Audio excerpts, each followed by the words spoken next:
Good day and welcome everyone. It's John the Net Guy. We are going live to all of the services. It is Tech Day Live number 8. So I'm just going to let things get percolated out there. We'll do a little soft start here today. Hope you guys are having a great Tuesday night. This is show number 8. Got lots of cool stuff to show you. I'm just going to keep an eye on the chat here and make sure everybody's able to get in that wants to get in and see the show today. Got a completely full show today. In fact, we're going to be looking at quite a few different things. I've got products that I've received from vendors. I've got one that I purchased myself because I liked it so much. And now that I look at that, I'm like, okay, did I make sure that it was available? I was doing all the work to get set up this morning. You know, that's exactly what happens. So we'll see. If we take a little pause or a break, I might run up and grab that. We'll see. I see a couple of you joining here. This is a completely live show, so audience participation is encouraged. I have different camera angles to show you better cool things about products. And I don't know why it cut so fast on that one. See, it's supposed to do that nice smooth cut. We have a top-down camera, which I have not looked at recently. Oh, here we go. See? There we go. That's better. So I can show you cool things, and I can move my mouse around here if I need to over there. I can go picture in a picture. We can do that. Just taking a look here. Got a couple more people trickling in. We did not do a show last week, and that was unfortunate. Just timing. I'm telling you, this time of year, trying to get everything done. Got the kids going all different directions. My wife's actually taking the kids to gymnastics right now. So, they are literally bouncing around everywhere. Hopefully you guys are having a good day. I'm going to get us going here. I do have to let the Amazon people in. Just a couple quick things before I do that. I am on YouTube. I am on Amazon. I am everywhere. See and follow the deals if you visit my shop URL. Now, I may put the ticker across the bottom. Some people like it. Some people think it's awful and avoid it. So hopefully it's not too bad. Thank you guys for, again, tuning in if you are.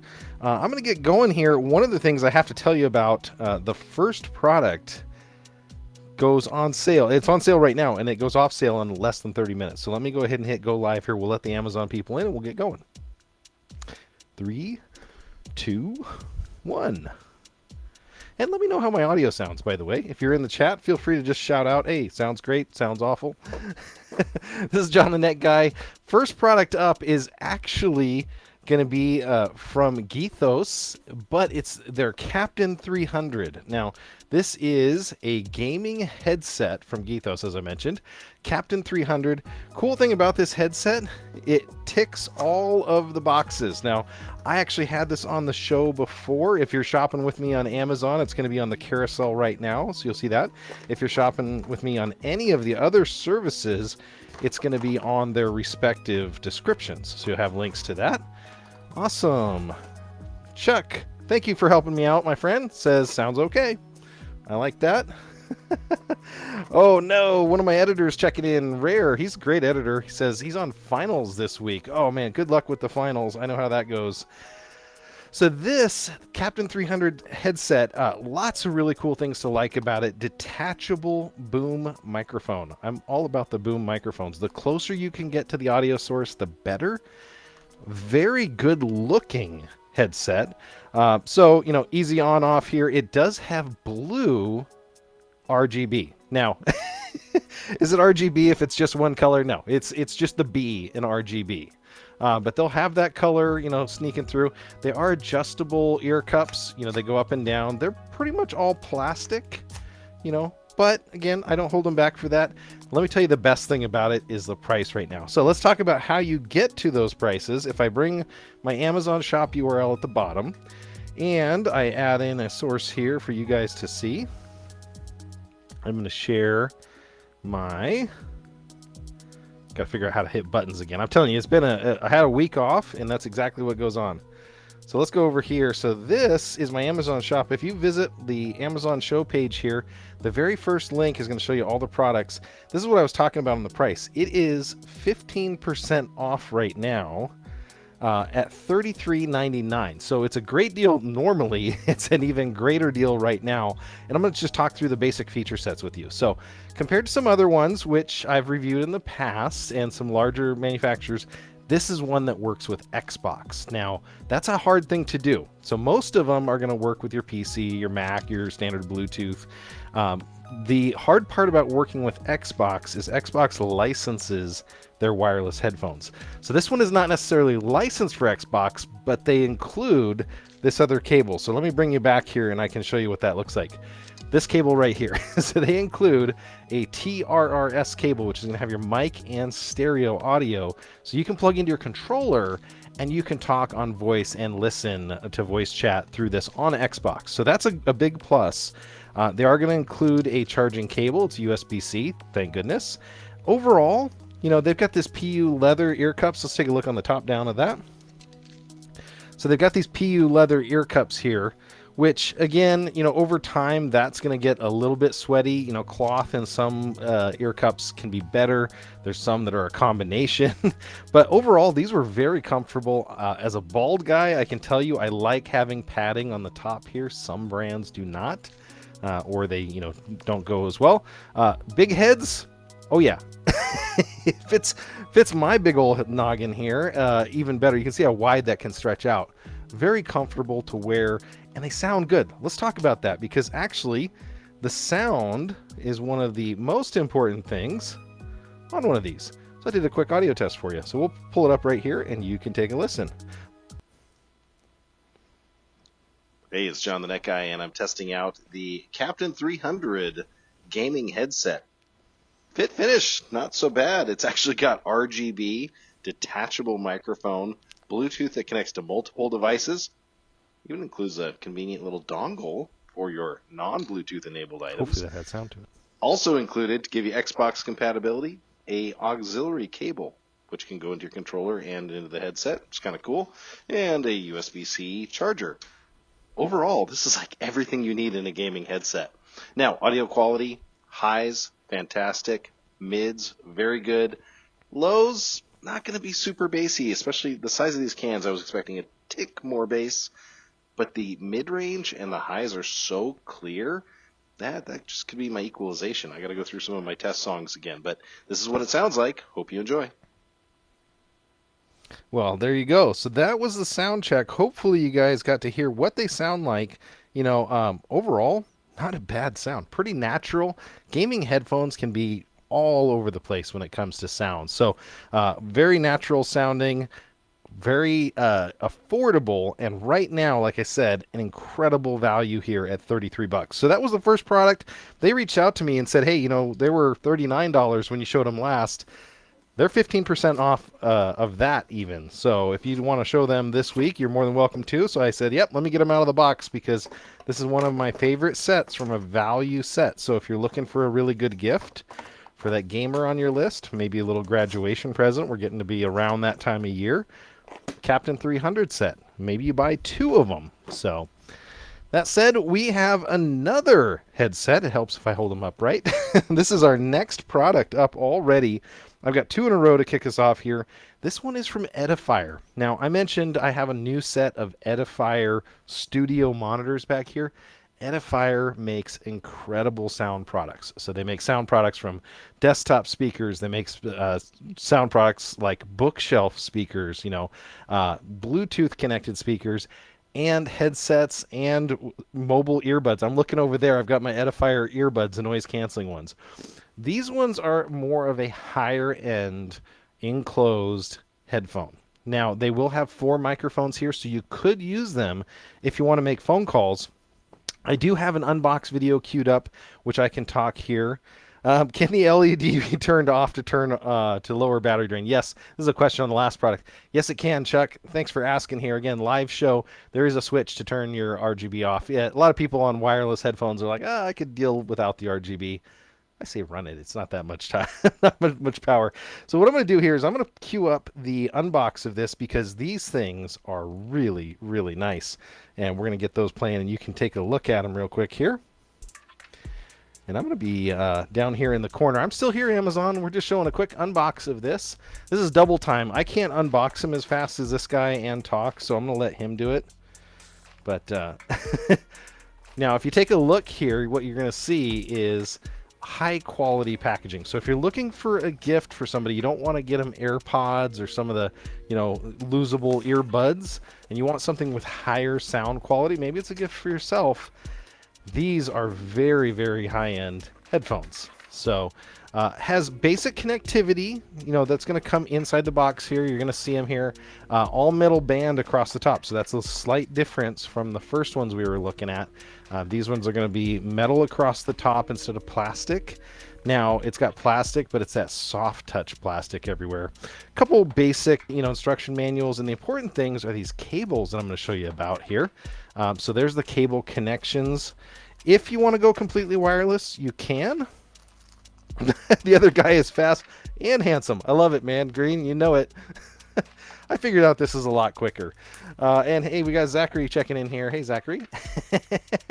Now this is me listening to my headphone tracks. I actually have a Amazon Music playlist that is all headphone playlists. There might be some Star Wars in there. There might be some Flo Rida to test the bass.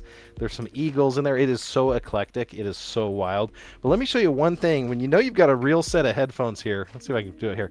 They got one of these. Let me get on the side camera here. That is your airplane adapter. Now, airplanes have moved on since then, but maybe you're flying TWA or some older airline. No, this is actually kind of neat that they would think to include that splitter, but they're going to include this cable here. So you can actually have a wired cable. All of this stuff is that soft plastic feel. They do include a regular USB-C charging cable. They do not include a charging brick, but they make it up for it in this case. This case, by the way, if you look at that, this reminds me of Bose. It has that very nice hard shell case. That's what it looks like on the outside. The edifier is just slightly raised, embossed here in that copper color. How do they sound? Very, very good. All across the board, very natural, very clear highs. I don't know how many drivers are in these things, but they work incredibly well. Now, I don't have a sound test of these. Look for me on a YouTube short similar. I'll put that out there, some short form content. They are app controllable, so you can actually go into the app and control the noise canceling. So they do have full acoustic noise canceling. They have a transparency mode, so that it'll actually let some extra sound in with some ambient sound as well. So that's another great feature that they have here. And then if I can do this right, this is always a challenge for me. I'll put them in the box correctly. Maybe. No, I gotta fold them down. See, this is where they should have a test. So you can unbox, but can you box? Okay, no, it has to go this way. But again, you can put them back in here just like so, and I'll get them on the top down so you can see that. So you can put them back in here, zip this up, and you can throw them in your bag. Now, I've got another set of Status Audios that I'm testing out right now. No case. Over $100 set of headphones, no case. This case is actually, like I said, reminds me a lot of Bose. Very thin, throw it in your bag. You're not going to beat up your headphones. As far as the ear cups go, that's another huge thing for people. I need the basics. Big, bright LR paint here on the inside, so you know exactly what you're getting, but you don't have some, gaudy thing on the outside here. And very, very soft. Now, I don't know if this is true leather. Incredibly soft. Basic controls, I would say the one thing, if I was to suggest maybe some improvements, again, I don't make headphones, but this, if you've got gloves on, would be a little bit hard to feel. They do have a bump in the middle and a little bit towards the plus, so you might be able to feel that. But once you get used to headphones and you're using them all the time, it's super easy just to go by feel and know exactly what you're doing. Like I said, it does have that backup capability. Now, I did not test this one, unfortunately, yet to see if you can run this without the power and noise canceling on. If you can, that'll be a great thing. I'll have to take a look at the stats on that. Let me pull that one up on Amazon as well, just so you can see the Amazon page for them. And we'll go back again. If you are wondering how do you see all the things that are going to be on the show coming up here, they are listed on that URL at the bottom. Here we go. 119 ratings, 4.4 with 15% off. And hey, they've got white ones here. My wife has a set of white edifiers that she really, really loves. So she's been using those for a couple years. But yeah, very good looking. Let's take a look real quick at their images, because their images are always better than mine. see what they've got.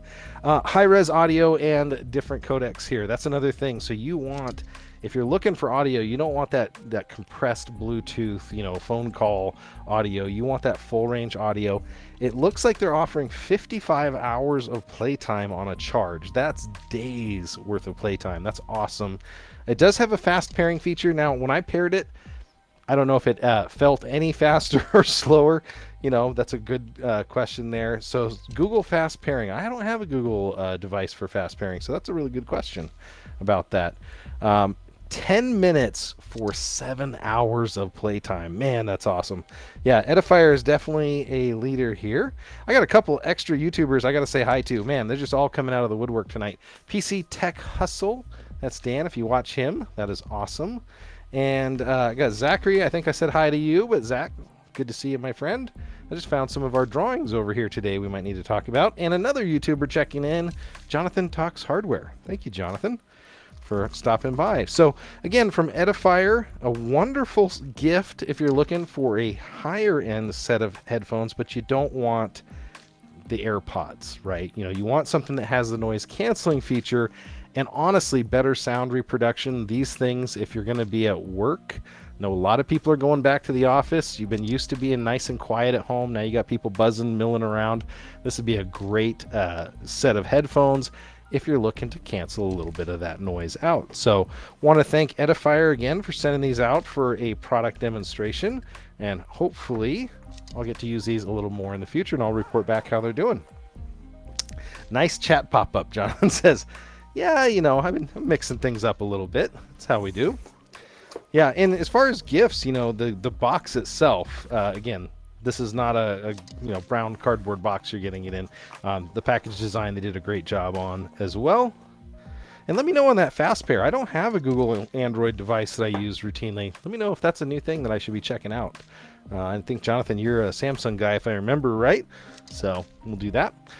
Next product, we're going to have to skip over the one I really wanted to show you because I actually think it's upstairs now, and I did not bring it down in time, is actually from the Camrui company. This is going to be a lot of fun. I'm actually kind of excited to show this one. I'm just thinking now, how am I going to hook this up? Because I need a cable. Well, it comes with one. We'll play with that when we get there. This is a complete mini PC. It's about the size of an Intel NUC, but they've actually bumped this one's specs up. Now, this is the third one I'm showing you guys from the Camrui company. It is available right now for $299. So you're like, oh man, that's, that seems like quite a bit. Well, when it comes to mini PCs, you're getting everything. This isn't you're just buying a CPU. You're not buying just RAM. You're not buying a hard drive. You're buying a complete PC in this tiny, tiny package. Now, what do I mean by that? We'll go through some quick unboxing here. And there you go. So that is the power connector. It has a charging brick, very reminiscent of a laptop or a monitor. Not very big. And that's because it is only 3.5 amps on 19 volts. So this thing is just using under 80 watts of power here. It's going to have a couple extra bits and pieces. I'll tell you all about those. And then it's going to have a manual. Now, this one runs Windows 11 Pro right out of the gate. Now, I have a friend that has lots of machines at his business, like 19 machines at his business, and we've been buying old Dells and kind of refurbing them and getting used machines to get to that $200-300 price point. This has the AMD Ryzen 5500U chip. Now, that's a super popular low power chip, but I believe it's 6 core 12 threads. We'll boot it up and take a look. Let's talk about a couple other interesting things about it. Very good heat dissipation. I'll show you the Cinebench scores on it, but hopefully somebody picks up on this right away. What is unique about the back of this one that I've been complaining about all of these not having, and this one has it? Hopefully we see it in the chat here. I'm going to give you guys like 10 seconds to let me know what you think that this has staring you right in the face, which I was super excited about. When they showed me the link to this one and said, what do you think? I was like, sign me up. I want to show this one because it's going to work really, really well in my home network. Now, that's a hint. The other thing is it's going to have multiple 4K 60 monitor outs. So HDMI, DisplayPort, dual USBs on the back, a USB Type-C for power back here, But let's roll around to the front. I'm going to show you on the front again real quick. USB 3, that's the blues. You've got your audio. It actually has a built-in microphone. That's that little tiny dot. So if your speakers are built into your monitor like they were for me, you can literally just sit there and have a call with this thing. So it's very reminiscent of a laptop without the screen. So, you know, who might be a good candidate for this? Well, that business I was telling you about that has 19 workstations and has monitors already. If we want to do a technology refresh room, check this out. I take this piece, I mount, this here to the back of the monitor, and it has screw holes so that this mounts perfectly on the back of the monitor. You need 0 desktop space for it. It literally mounts to the back of your existing monitor if you're using a monitor stand, or I've actually picked up little monitor Visa mounts for these. And all of your I/O stays here. Your power connects. This has built-in Wi-Fi, 16 gigs of RAM, 512 NVMe SSD, so super duper fast. Guess what? You want to add a ton, like a couple terabytes of extra storage. This is an adapter they give you for a regular SATA SSD. They're going to give you an HDMI cable for this and a full-featured manual, so it's going to tell you all about it. Proof is in the pudding, though. Let me boot this thing up for you. And I'm actually, now that I think about it, I'm going to have to go out here and grab one of my camera cables because I want to show you. Sorry, I'm just like reaching around here in my studio. I'm going to grab one of these long HDMI cables because I want to boot this thing up for you and show you what I've got with it. Because I set this thing up last night and I was actually playing Fortnite on it. So now, is this designed to play Fortnite normally? No, this is not a gaming machine. But from an office applications perspective, the CPU that you're talking about here is super low power, super fast. Has anybody said it in the chat? Here we go. Mini PC, got it. Lenovo ThinkPad, dual NICs, not only dual NICs. Okay, you got it. You got the dual NIC, but 2.5 gig Ethernet. It's got 2.5 gig and 1 gig. So if you're looking to maybe do some sort of cool routing setup, maybe you're doing some editing, maybe you're doing some bridging on your network, 2.5 gig LAN for under $300 inside a PC. I couldn't believe that. And it is Intel based, which is cool. So you're not going to have driver conflicts usually on Linux. So that's awesome. That is awesome. Used to do that with thin clients. Yeah, pfSense. That's exactly what I was looking for, Jonathan. This is a great mini router option because of the dual NICs. Now, if it was dual 2.5, would I be happier? Probably, but you know, beggars can't be choosers here. I'm going to go ahead and hook this up. I'm bringing out all of my stuff here just to give you guys a quick demo of it. I'm going to boot this thing up and you guys are going to get to see the amazing I/O speeds on this thing. I was actually surprised about that. Now it plugs in with just a few cables here.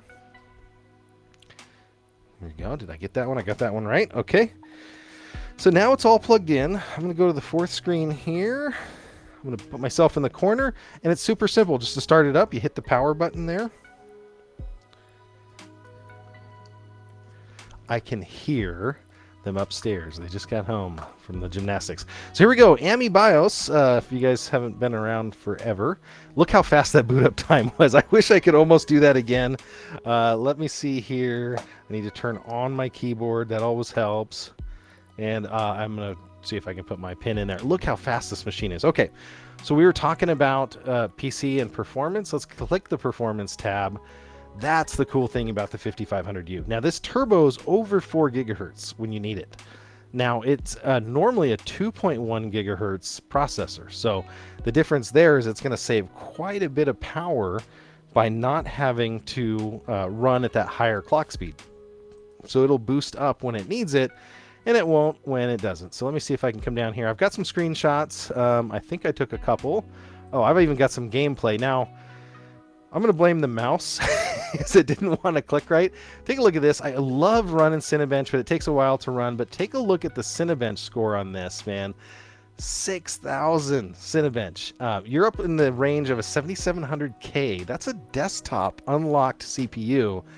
And this little mini PC for $299 complete, again, complete with memory, RAM, and an iGPU built in, is getting over 6,000 multi-core. Now, I didn't check to see what the single core is. I'm guessing it's around 1,000. I did play around a little bit with it. This is that disk that we were talking about. This is the NVMe SSD that's built in, already formatted. It actually did incredibly well. Let's see if I can pull up my Fortnite play. As long as everybody promises not to laugh at me, because it was really bad. I'm going to use recommended.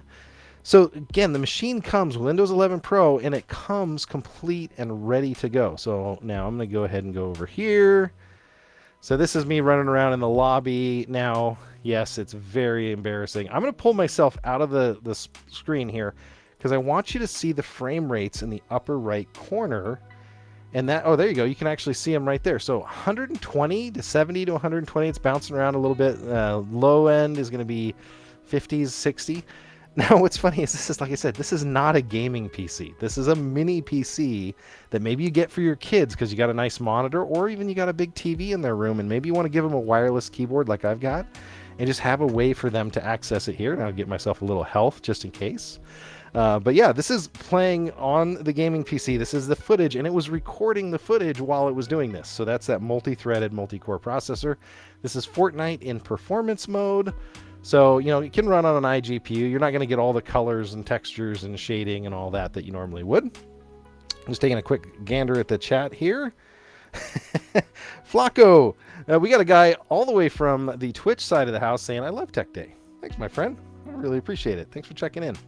So I'm going to go through a couple more screenshots just to show you. I was looking at the Passmark ratings. Now, Passmark is a benchmarking utility that you can use now for businesses, which is where I think this is going to really, really do well.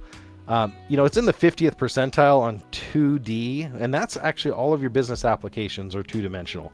So that's a really, really good thing there. What I thought was funny is actually how well it did on the disk store here. So that is, again, I believe it was also 50th percentile on disk, or 75th percentile, maybe. That's what that line is. But that's like 20. Let's see, so 20,000 on the disk mark. So, 75th percentile. Run on your machine. You can get this. So memory was doing good, and this is 75th percentile on disk. So that NVMe is screaming fast. So that was pretty cool. I did want to do one game real quick with you just to show you live that this is the machine. So, PC Tech Hustle's checking in, another YouTuber. Low settings, reduced resolutions, that 5500U can absolutely game. I actually bought a 5500U laptop for my parents because it was such a good package, a great CPU all around. Now, I can't tell if you're actually getting the game audio on here. So if you are getting game audio and it's loud, let me know. I could try to pass through even more if you want. I just want to show you that you could actually, I'm like, I should go to training. See, I don't want to get in a game while I'm doing a live demo here and mess people up. So this is another popular play esports title. So there we go. Flip it around. Have a little bit of fun here. So I am playing Rocket League, and can I get it in there? Can I get it in there? Oh, it's in. There we go. Okay, I got it. So I'm just doing some basics, but you can see the frame rates on this. I don't have a frame rate counter. It's actually pretty good. And this, remember, is an iGPU on a box that's, I don't even know how to describe it. You know, it's a very tiny box. This is less than the size of a Mac Mini, about a quarter of the price of a Mac Mini, and you've got 16 gigs and 512 NVMe, which you don't get with a Mac Mini. So nice little PC performance package for you guys. Wanted to show you guys that and let you see that. So again, this is from Camry. This is a mini PC available right now on Amazon for $299. So it is on sale. I have to give you that little disclaimer. That's not the normal price of it. It is on sale. I'm going to pull it up on Amazon so you can see it real quick. And then we'll talk through if there's anything else on there that I wanted to show you. So I'm just pulling this up. Now, these guys have made a lot of mini PCs. I was actually really happy with every one I've received so far. They've sent me kind of an interesting range. They sent me all the way, oh, it looks like this one went on. Price went up on it. Sorry, guys. That definitely did bump up a little bit. It does have a $20 coupon right now. And I'll have to see on the sale here. I think it might be on a Prime sale because when I started the show, it was actually showing me $299. So it says 38% off at $299. So I think when you apply or log into Prime, it should be a little bit lower. That said, it's still a great deal at this price, honestly. You're getting a complete package here. Let's talk through what you're getting. You're getting that awesome CPU. So I'm a big Ryzen fan, especially on the mobile market, low power. It is going to have the 512 gigs. It is triple display support, so I'm guessing that USB Type-C port can be an output as well.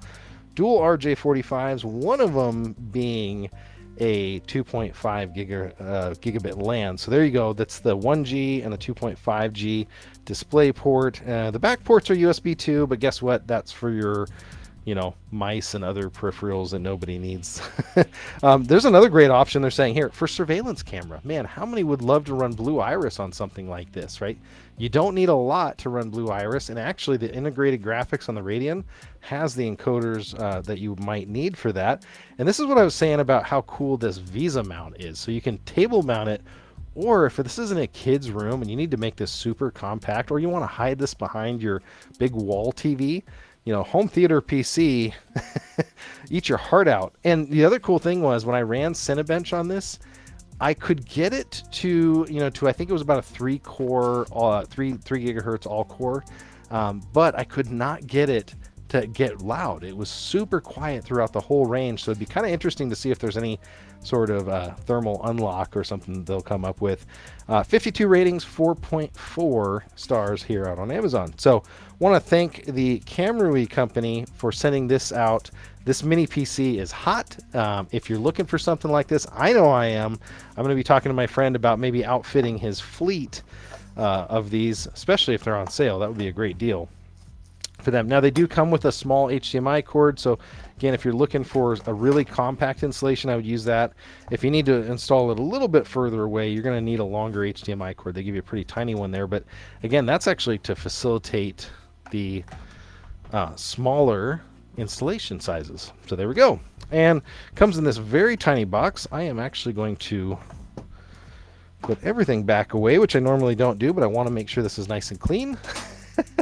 Jonathan's checking in. He says, smaller than my mom's M1 Mac Mini. There you go. And it's kind of in that competitive space, If you're looking for that Mac Mini form factor, but you like the operating system and the the PC interface and the supportability of that, why not? So another great option.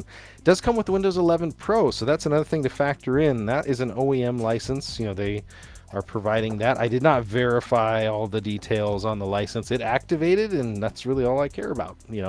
As a PC builder, if I can get it to activate, that's great. Got a couple other people talking here. Let's see. I'm gonna see if I hit the right buttons. I recently looked into building a 5600G versus 5500U or 5600U if prices are similar. Yeah, so building computers themselves is going to cost at least that much. So by the time you get a motherboard, a case, and all that, and guess what? We're going to build a computer later this show, and we'll get to see what those look like. So very cool deal. I'm going to go ahead and put this thing back, like I said. Excuse me, and we'll move on to the next product. The next product is for moms, and I won't give too much away because I want to bring it up here.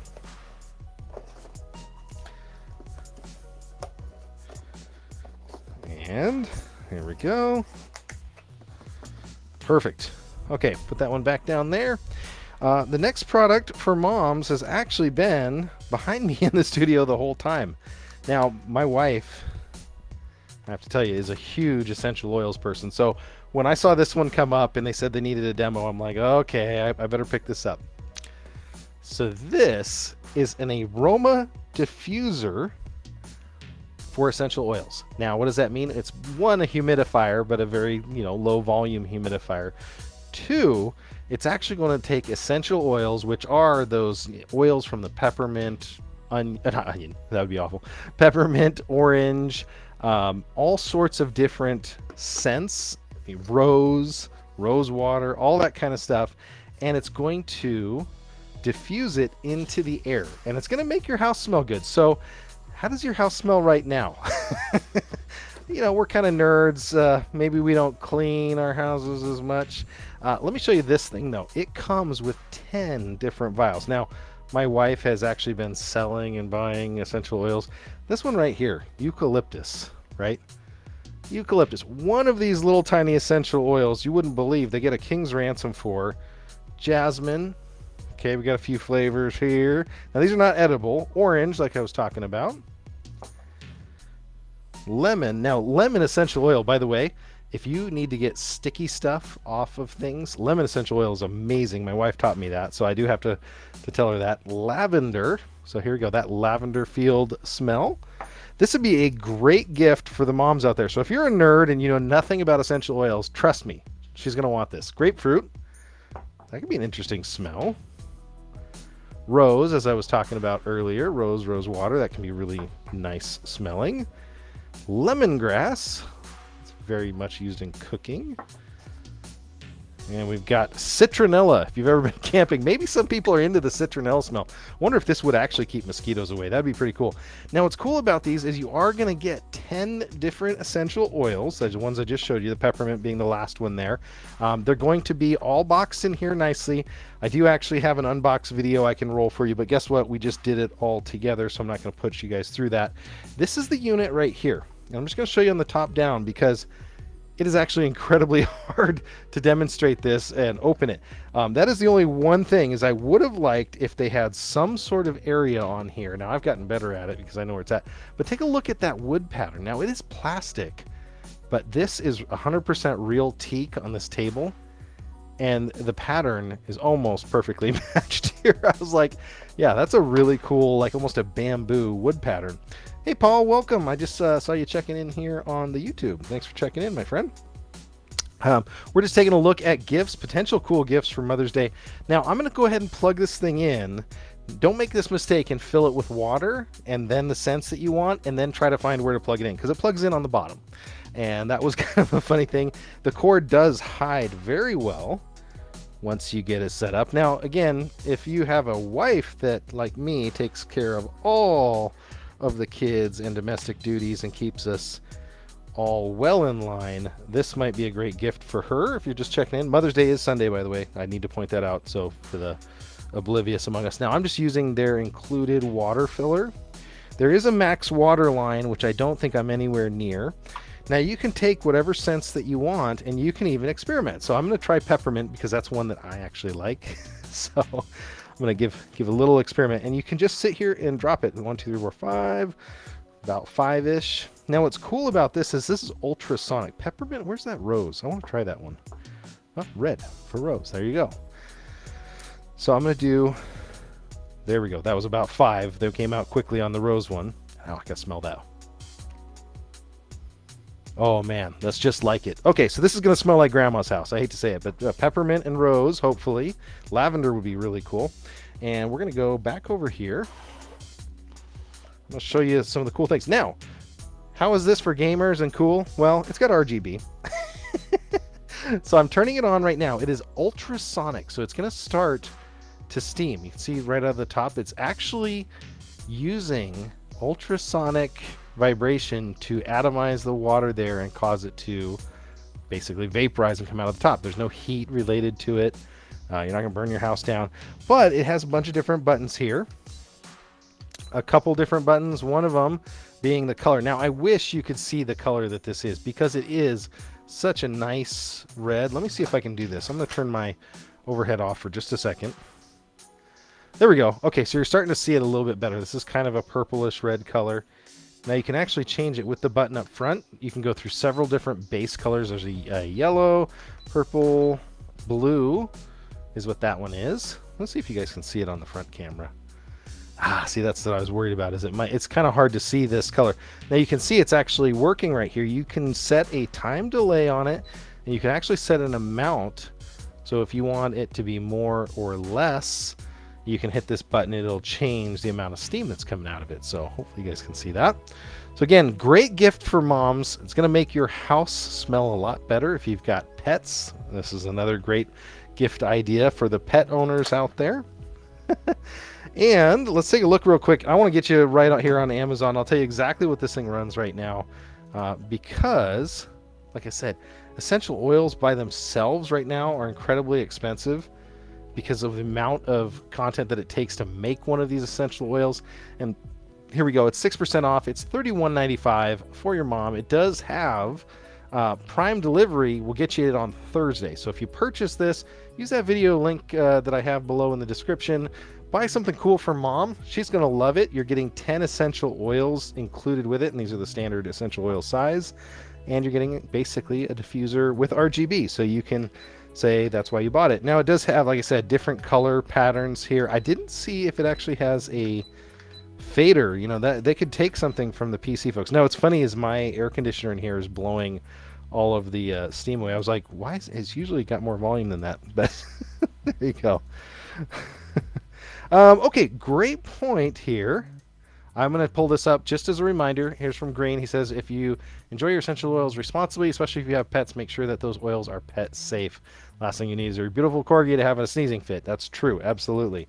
So that's good caution out there. So again, an aromatherapy essential oil diffuser for under 32 bucks. Wanted to show you guys that.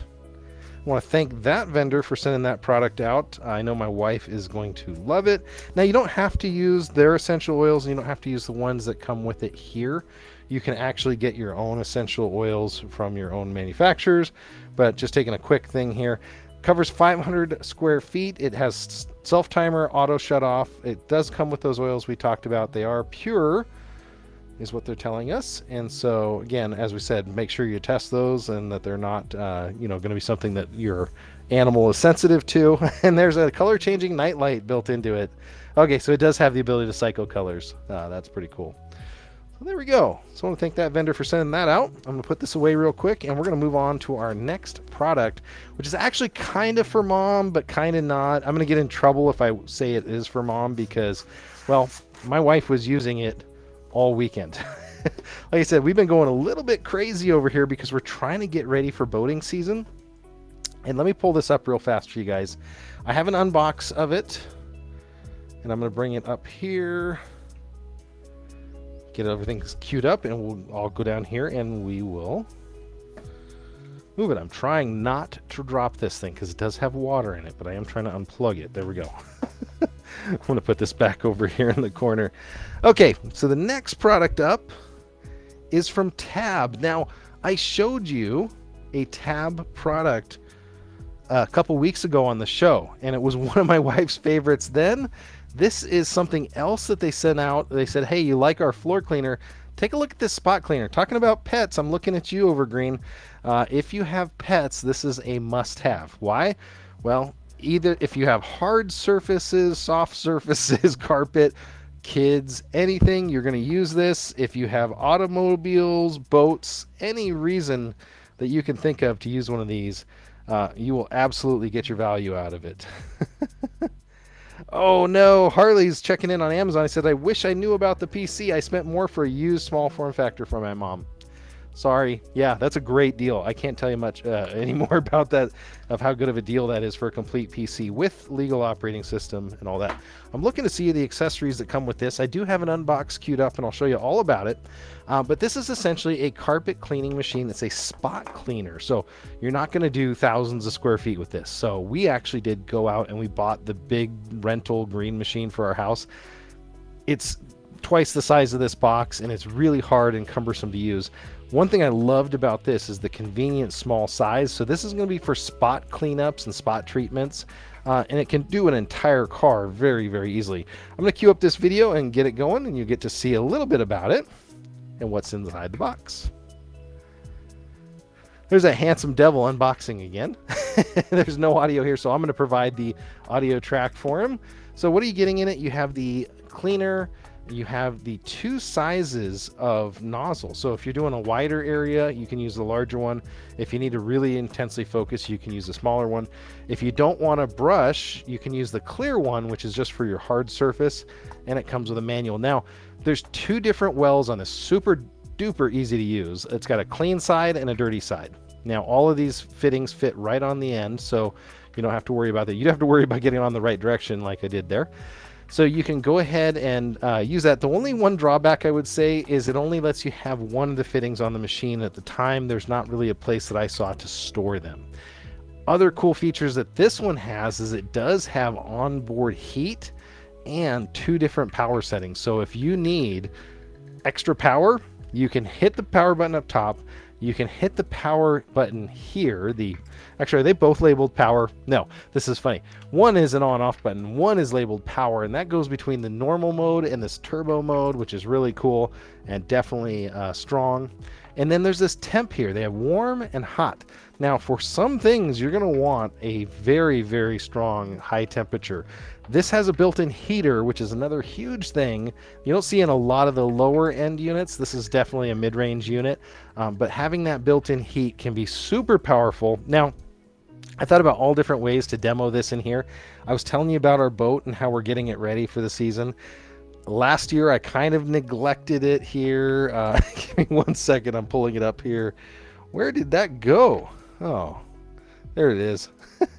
So, we were getting it ready for the season. Well, it had mildew and mold in the carpet, and it has white carpet in this boat. So I want to show you guys real quick how I was able to use this. Now, I'm going to start out first in the house, and then we're going to go outside. I'm going to show you how it works. Super easy. If you don't have one of these, man, this is one of those things I would consider picking up. If you're taking a look right now, this is John the Net Guy. I'm here live. This is me just filling up the cup there.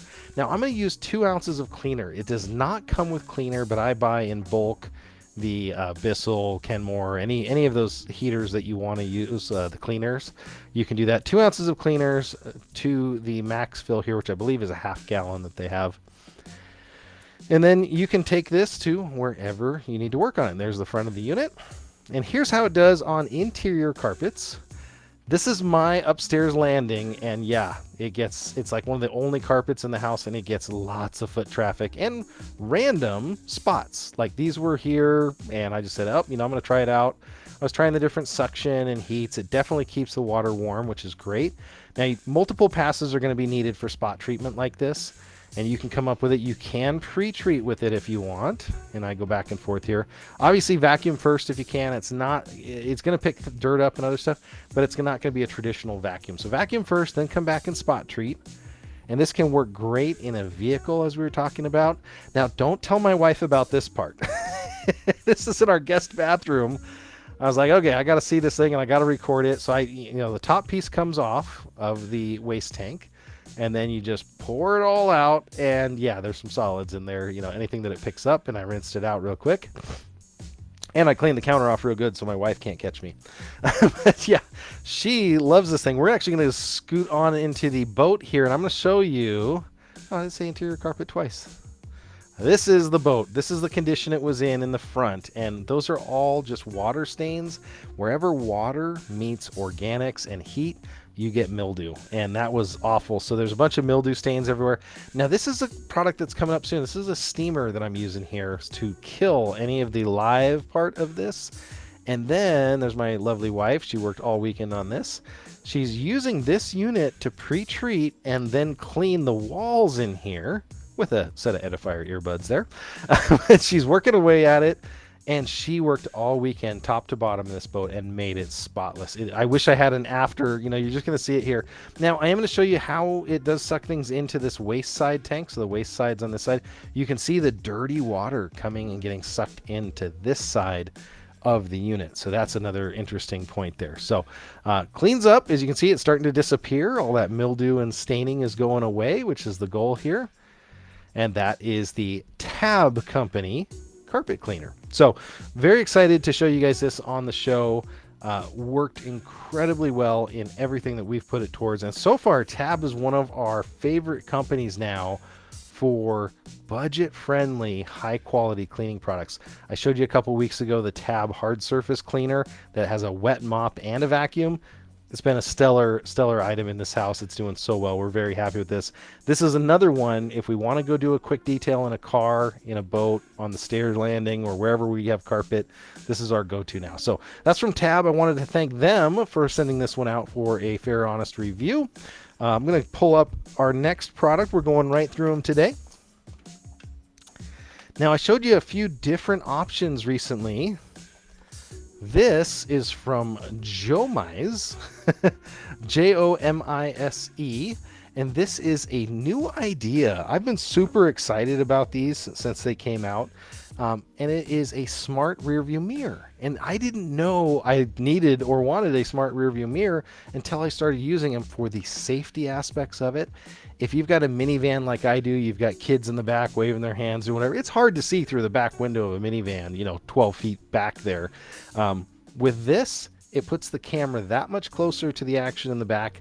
It is a dash cam for your front and rear. I believe this is the 4K model. I want to just double check here that they sent that out.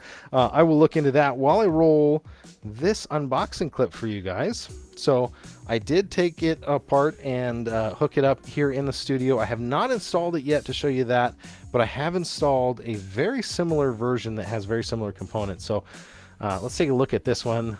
There's that guy again doing the demos. He's very quiet though. So we're going to take and unbox this. You're going to see exactly what I saw when I opened it up for the first time. So you've got your instruction manual there. There is the unit, and when it's off, it's a regular normal mirror. And that's the cool thing, is if you need to see in the interior of your car, you can do that. If you're like my truck, you can't see through the interior anyway. There's the dash cam. Make sure you take the cover off the dash cam lens to get the best picture. Now, you saw me in there pull something out. That was actually the SD card. There's an SD card from Lexar in here. Don't know if all of them will have the Lexar, but that's a great brand name media card there. So that's going to record, I believe it was 32 gigs. It's going to record your footage while you're driving. And we went on a 3,000-mile road trip with one of these new smart mirrors. And our van has all the cool stuff, but it doesn't have a smart mirror. And I was super excited about this. You'll see when it boots up how cool the image is. I started putting things back. Now, you notice I only have one of the smaller size bands. That was my bad. The other one's sitting in the van itself. So, or sorry, in the box itself. Now, that's exactly how fast it boots up. So you don't have to worry about it being like a full PC and taking its sweet time starting up here. But this allows you to, again, go to all the menus and settings. You can change whatever they are there. But this allows you to have a view of the vehicle behind you. You can have a split screen view, which is also very cool. It does have an integrated GPS receiver there, and it's a dedicated one, I should say. So that one plugs into the top. It's going to give you high resolution GPS. Now, why is high resolution GPS important? High resolution GPS is going to give you down to your speed. So you'll be able to see exactly what your speed is at any moment. I'm just looking to see if I have the right cable to be able to demo this for you. Give me one second. So there we go. So I was doing a couple quick tests of it for you. There we go. Just making sure I got the right cable to do the demo here. And I'm going to turn this one on live just so you can see how cool the picture is on this. So front and rear dash cam. Let's talk about that. So right here on the front is this adjustable dash cam. Again, a replacement for your mirror. So this goes over top of your existing mirror. You don't have to get it off of there. Now, my van has an OnStar capability, or whatever the version is for Chrysler. So it has an assist button if I ever needed it. So I could take this off if there was an accident or I needed a second phone or some way to call, and I can push that button. So it doesn't take away it, but the way that it mounts is very easy. It actually just does a loop. You take this, you loop it over the back of your current mirror, and you clip it around that way. You put one on each side. It'll work with any size mirror. I can tell you, I didn't think it was going to work with my mirror, but it actually did on the van because it's got a very large mirror. Now I'm going to go ahead and put power to it. As soon as it gets power, it boots up, and 1, 2, 3, 4, 5. 5 seconds, it's back up and running. Now, it by default is going to automatically show you the rear dash cam, but you can slide side to side to see front and rear or split screen dash cam. So you can see how cool that is. It is upside down here because I have not made it super pretty, but it is live. Any delay is actually from me. So you're getting a live view of what's behind you. And this one is recording, it says, in 4K. So you're getting that 4K recording. Now you can tap in here. You can force it to do other things. Take a look at this. So maybe your angle's not exactly right, or maybe you're hooking that hitch up and you want to look downward. You can just scroll up and down on the screen of this and you can see that. Now, it is going to have a brightness control up here. So you can have a night mode or you can have it bright. I did have to adjust that when I was using this on our recent road trip. This is the resolution, exposure, loop timing. It has a parking guard. Has a G sensor, forced rear view capability, screensaver, the whole works here. Audio recording, maybe you don't want it to have any audio in your recording, but safety nowadays, you almost have to always have a dash cam. I just hate to say it. That's what it's getting down to. There's just not trustworthy people out there, unfortunately. So a dash cam is a must-have in most vehicles. And so this is a great way to do that. With one device, you can now get a rear view and a front view, so you can see it. It's a split screen there. That does get a little weird when you're looking at the front view of the dash cam. I can tell you that from experience. But yeah, you're getting this rear view dash cam, front view dash cam, and a smart intelligent mirror. When you turn your car off, it automatically turns off. The other thing is, if you're driving and you say, hey, I want to look just in the back seats here, I don't want to look through the thing, just turn the power off, and this now is a regular mirror. Now what I realize is I haven't even taken the protective cover off of this, so the screen would be even brighter if I take that protective cover off. But I'm going to save that till it's completely installed, and you'll see some videos on social. Oh, here we go. So yeah, Paul's saying here, he says, installed one by the same brand about 6 months ago, and I love it. The only issue is I have is at night when you're alone on a road, it's difficult to judge the distance when a car appears behind you. Great point, Paul. And you know what's funny is at night, the view behind you is brighter than I'm used to because it has the low ISO lens. So it's able to see, you know, the glow from my headlights, which is pretty cool. It takes a little while to get used to these, just as you pointed out here, to see the depth perception. The other thing I'm not used to is it covers your blind spots entirely with the wide angle in mind. So when I'm getting in that van and I look back there, I'm looking in the rear mirror, I can see side to side. Whereas before you're used to looking through a tiny little portal window. And so it's been really, really nice. Definitely a must have. Let's take a look at Amazon and see what these are running for right now. Again, pricing is so fluid on some of this stuff. So this is the K17. I'm just pulling it up for you on Amazon. And it's got 289 ratings. Need to pull that out of the way so you can see. 289 ratings. It's $119, but you got another $20 coupon that you can add to this. Welcome back. I'll just hit the right button and you'll be able to see me. So there you go. And that's what you're getting. All three pieces. You're going to get that trans flash card or memory card. You can upgrade this to whatever size card you want. I believe it goes up to 256. I've been using a high endurance 128 on mine. I love it. Works really, really well. It is going to record both front and rear. It's going to record at night and at day. It's going to do high ISO recording, so you're going to get to see that. You can move around in it. So I wish your rear view mirror could do that and point downward, like I said. Maybe you want to look at your hitch when you're backing up to your truck. Maybe you want to zoom down a little bit. Maybe the guy's following you so close you just want to get his license plate. So there you go. This is, again, using USB Type-C. The installation is super, super simple. There's even kits that you can buy to give yourself that power at the mirror. So a lot of the guys that have these power auto dimming mirrors, there's an adapter I saw another YouTuber showing that you could actually get to power this, so you don't have to do any wiring. But it does come with a standard USB connector, so you can plug that in, and you can get some hard wiring kits for it as well. Looks like it's going to give you some GPS speed alerts. That's kind of cool. If you've got a new driver, a kid, being able to put some speed alerts on there, I could see that. We've got a daughter that's about to be driving here, so I could definitely see wanting to have that capability. So there you go. So from Joe Mize, this is their 4K front and rear dash cam, available right now on Amazon or where other great products are sold. So very good. If you have any questions about these, let me know. I'll be here for the next hour or so doing a little PC build and some demos, and we can talk through that. The box is a little bit tight to get everything back into. I'm just trying to line everything back up. That's the only one drawback here. And it does have a manual as well. Show you that real quick. So there's the manual, and it's going to tell you all the stuff about it in here. So English is the second half of the manual. It's going to tell you how to run it. I've ran the cables in mine through the headliner. You can't even tell it's not factory. It's so cool. Really, really happy with this kind of products. So from Joe Mize, there we go.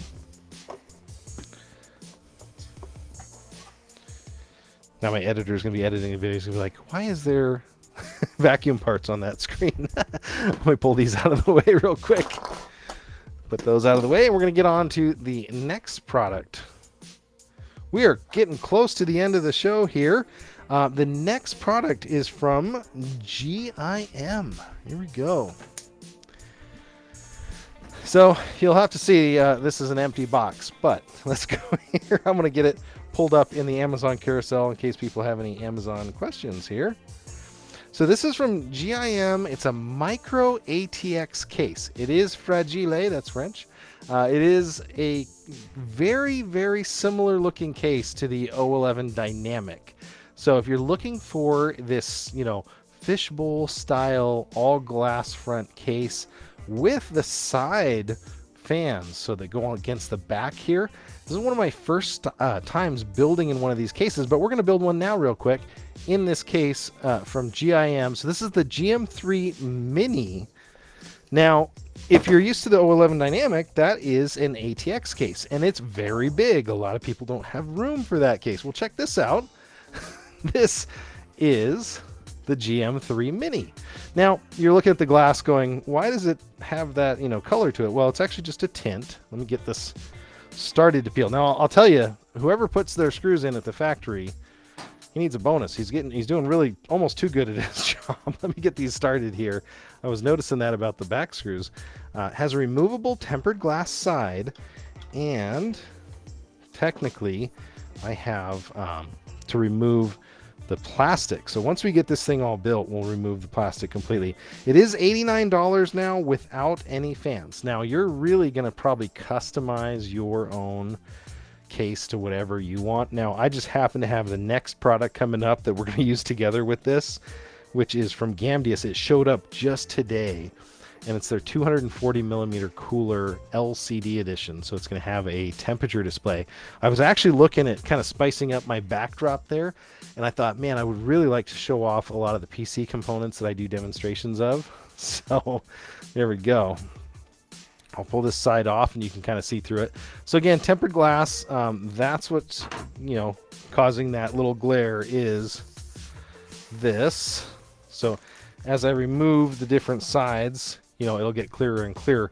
And then when we get done, it'll be completely clear. So that's a cool thing. It doesn't look like it's smoked that much. It's just very, very clear overall. Now I'm going to go ahead and peel this off so you can see. There we go. That's how clear that glass is. Yeah.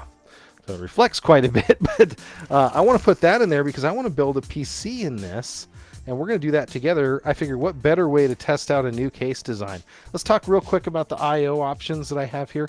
So this is on the top-down rig. Get the focus there in focus, maybe not. There's the focus. Now it wants to go. So what I'm looking at is the I/O right here. So it's going to have two regular USB 2s and one USB 3. It does have separate audio connectors. It is going to have separate power, and then it looks like this is going to be your LED, or maybe this is your LED. You could set them up either way because the wiring is exactly the same, but it does not come with a controller, does not come with any fans. I just happen to have fans that I'm going to bring in, so that's not a big problem. It does have a removable back panel, and it's noticing here it has a ventilated back panel, and that's on purpose because of the way that this is designed. Now you can put an AIO back here if you have the piping. The way that it's designed, your AIO can mount here, moves your IO very, very close and tight sideways. You put a 240 AIO and run the pipes forward there. I'll try to get you guys on the screen here so I can see it at the same time. So you can run the pipes forward. It does take a traditional power supply. So while we're back here building, why don't we just throw a power supply in there so I don't have to deal with it later. So you got a couple choices on power supply. They draw air in from this large fan out through the back. So I've decided, I'm going to have this one pull this way. So full size, this is a 750 watt power supply, and it's going to fit in there. This does come with a screw kit here. You'll see that right here. This is from GIM. This is their GM3. So there's a bunch of different standoffs and screws. We'll get to those when we get to those. But for now, I'm going to go ahead and get this power supply mounted because we're going to be here all night if I don't. So you can mount this any way you want. The nice thing is that back panel does have ventilation here. So if you do decide to mount it here, I don't want to draw air from against the motherboard. The way that this power supply attaches here, it's going to be against the back. So it is going to be drawing air against the motherboard if I do it that way. So I kind of like it this way. Now, I just happen to have picked a modular power supply, thank goodness. So I can decide, okay, you know what? I don't need peripherals, and I don't need SATA for now, because all my drives are NVMe. Guess what? I just saved 2 cables.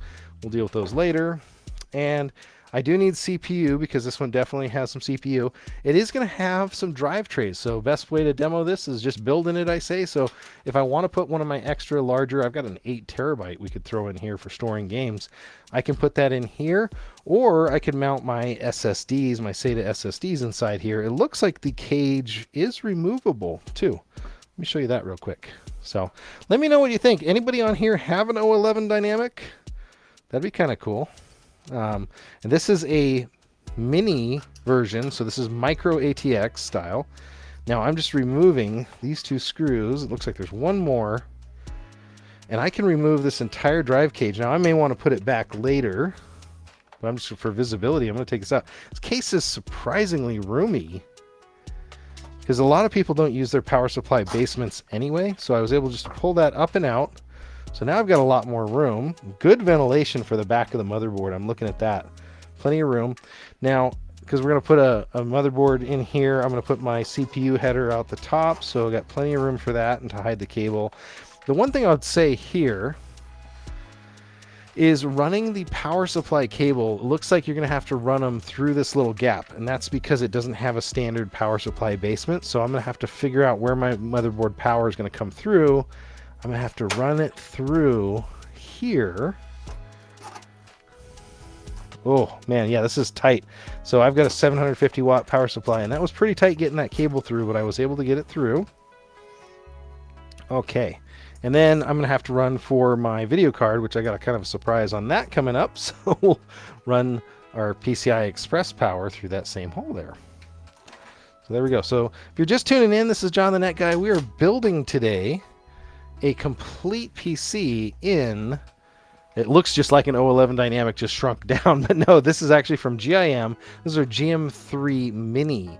And I think they called it, and I have to get the exact term right. Give me 1 second to pull it up on Amazon. 2 tempered glass panels. They called it a 270 degree case. I almost thought they called it a fishbowl at some point, but kind of what it looks like. You know, it definitely has that look to it. Just pulling up the Amazon listing here.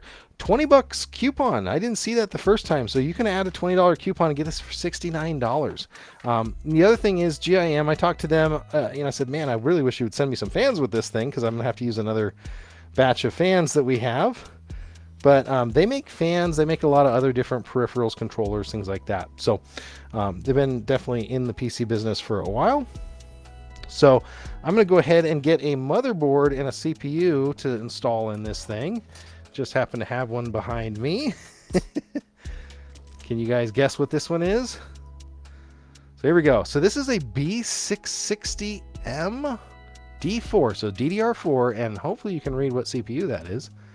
This is Daddy's favorite. This is the i7-12700. Is this the K SKU? So definitely a nice chip all around. This is a super fast setup here. Now I'm going to go ahead and lay this down on its back. It's going to be a little different here to build in this thing. I have not built in this style of case before. So we're going to go ahead and get this top-down rig focused for you so you can see exactly what I'm doing. If you wanted to follow along and build this PC or a similar one, you could do that. I'm going to go ahead and take my IO shield. So this goes in the back of the case. Now I'm noticing something right away that I've noticed on some other case manufacturers, what they're starting to do. So we complain as builders a lot about case manufacturers not having knockouts in here, or having knockouts and not having any sort of rails. So what they're doing here, it looks like on this one, and I'll slide this all over. So what they've done on this one is kind of unique. They've actually done the regular size knockouts, and then they've actually done a slot cover that's separate in here. So we'll get to that, but it looks like they have one single slot cover, so that explains why we didn't need one of those. I'm just looking to make sure that they've got their standoffs in the right spot, and they do. They actually have the standoffs set for even a smaller board than mine. So I'm going to put some rear standoffs. So I'm going to go to their kit. And we'll do that. Leanne Lee knockoff, yes. Not the H9 style, removing the glass that connects glass to glass. No, interesting.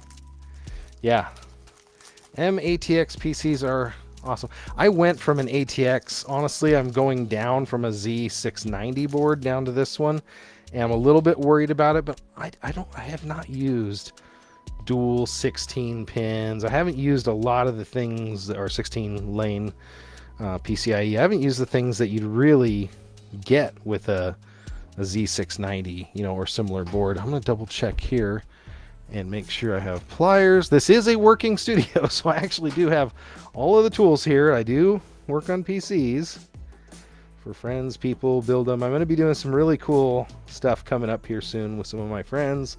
So if you haven't tuned in, make sure you're tuned in here. We're going to be doing some cool builds coming up. So, you know, another thing I always do, and I haven't done it yet on this one, is I do push on the metal.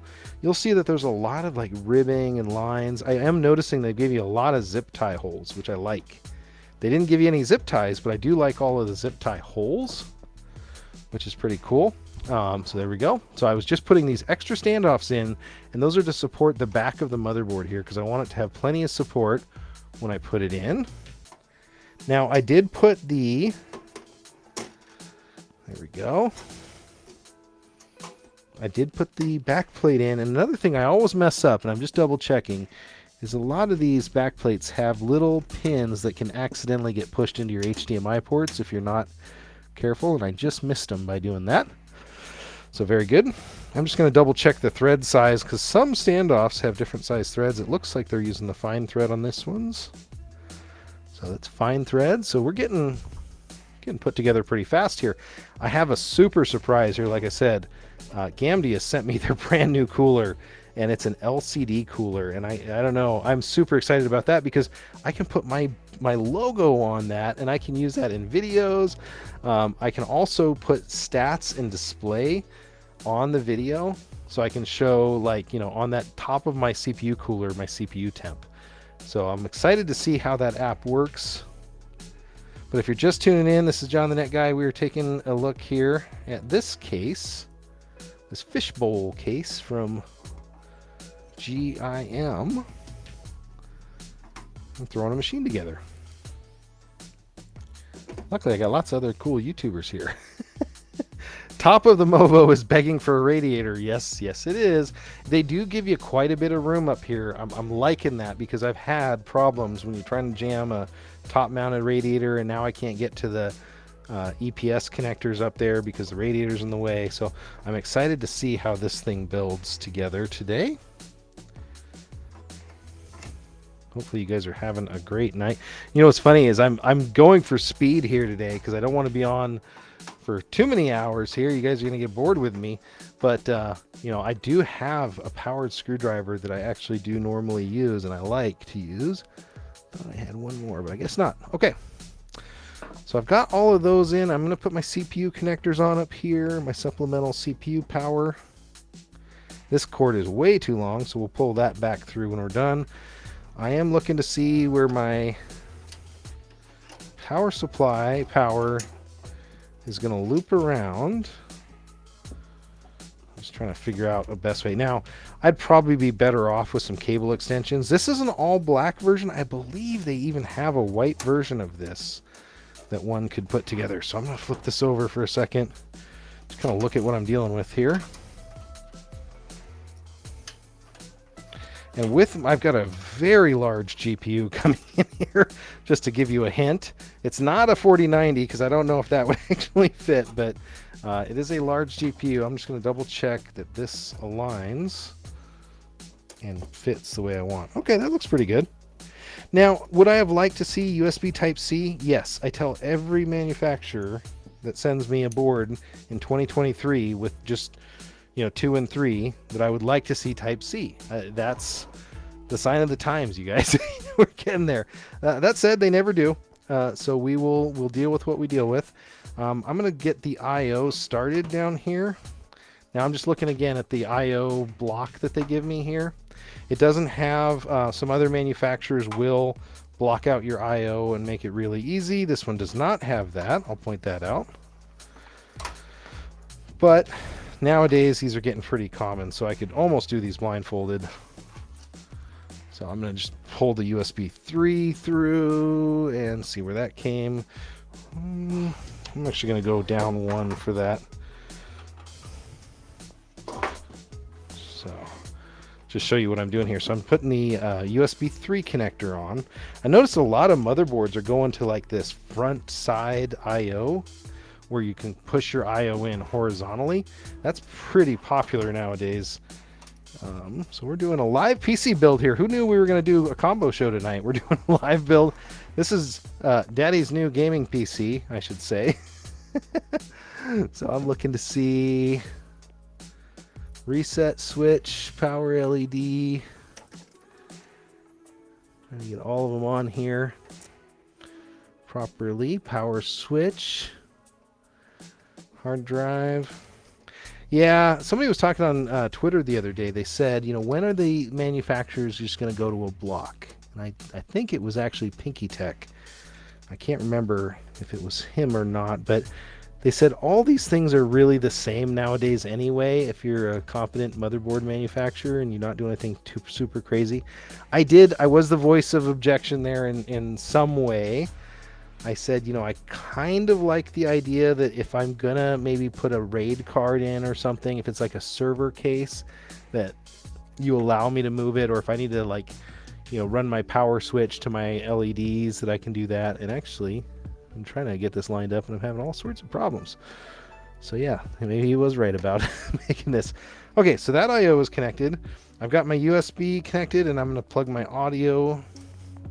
Just a hint, most front panel audio is going to be at the back of the motherboard on this one. So I'm actually going to run that to the back of the motherboard. Now, if you're timing me, give PC Tech Hustle a really hard time, because I think on one of his streams he went for like 5.5 hours, and that was just the PC build. So I've never let him live that down. You can tell him I said that about him. But I'm going to go ahead and plug my USB in here. Sorry if you have to look at my shiny bald head while I'm doing this, but that is just about record time for a build. Now, we are going to need a cooler, but that's going to be something kind of special. And we are going to need a GPU, so that's also going to be something kind of special. And I do have room to access the back. I may have to move my power supply over, so I got everything in there, but I'm realizing I'm gonna put my cooler on, so we'll talk about that in a second. To do the cooler, I am gonna have to move this out of the way for a second. So what I'm gonna do is actually just temporarily button it up, and I'm gonna show you the front side of this machine with a motherboard in it, and you'll kind of see it progressing here tonight as we're putting it together. So PC build. Oh, I gotta put this comment up because he's totally right. The PC build takes as long as it needs. Speaking of expensive equipment is right. I have a card behind me that I think costs as much as the machine does already now to put together. And it's actually an affordable solution. I have a new video coming out here soon to talk about it. There we go. So there you go. You're taking a look at this little O11 Dynamic Mini. This is GIM. This is their GM3 ATX. You can see it reflecting everything in my stuff, so it'd be nice when I get the light in here. It's reflecting a little bit, and when I take the tempered glass cover off, it should help. What I need to do now, though, is I am going to actually do a live unbox for this other product, just so I don't have to do it twice. So I'm going to move some stuff out of the way, and you're going to hear me do an ad read, and I'm going to do an unbox of a brand new product, which I don't rarely get to do. So I'm going to move these out of the way. I'm going to move this out of the way temporarily, and I'm going to grab our next product. And we'll do our read here. I got to make sure I got the front forward. This is the Chion P3 I was telling you guys about earlier. So here we go. Got that recording, doing that. And I need to pull this product up now because I'm going to be switching on Amazon. Did I add it? Let me go here. Edit my product list. Chion. Where's Chion? 8 in this live stream. I need to add. Oh, I need to add a product to the product list. Sorry, guys. I just added this very late to the stream, so it's just going to get added in here now. Get back out. Changes saved. Return to live stream. There you go. Good Amazon programmers. You got that. Welcome, everyone. Perfect. Hey, it's John the Net Guy, and this is the Chion P3 240 millimeter addressable RGB cooler with LCD. Now I just covered that up with LCD. So there you go. So now we got that. Let's do an unbox together real quick.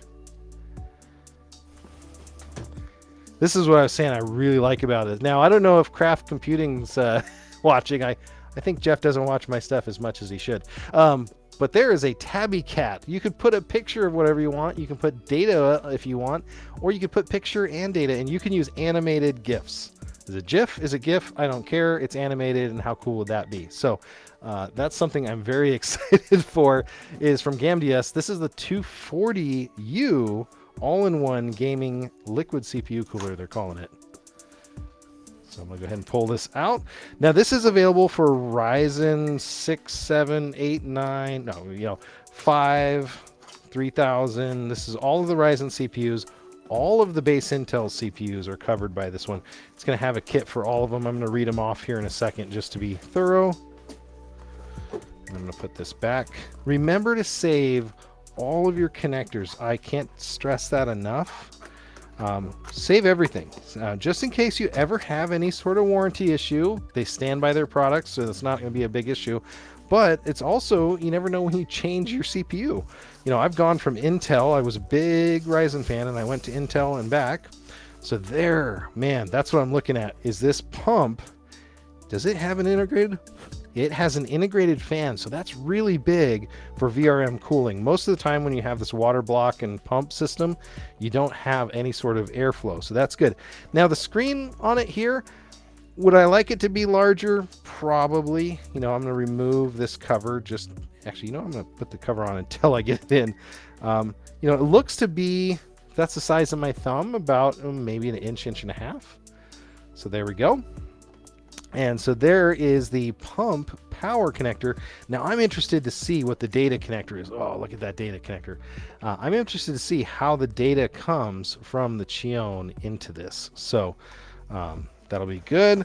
Just like all of the GamDS stuff, very well packaged.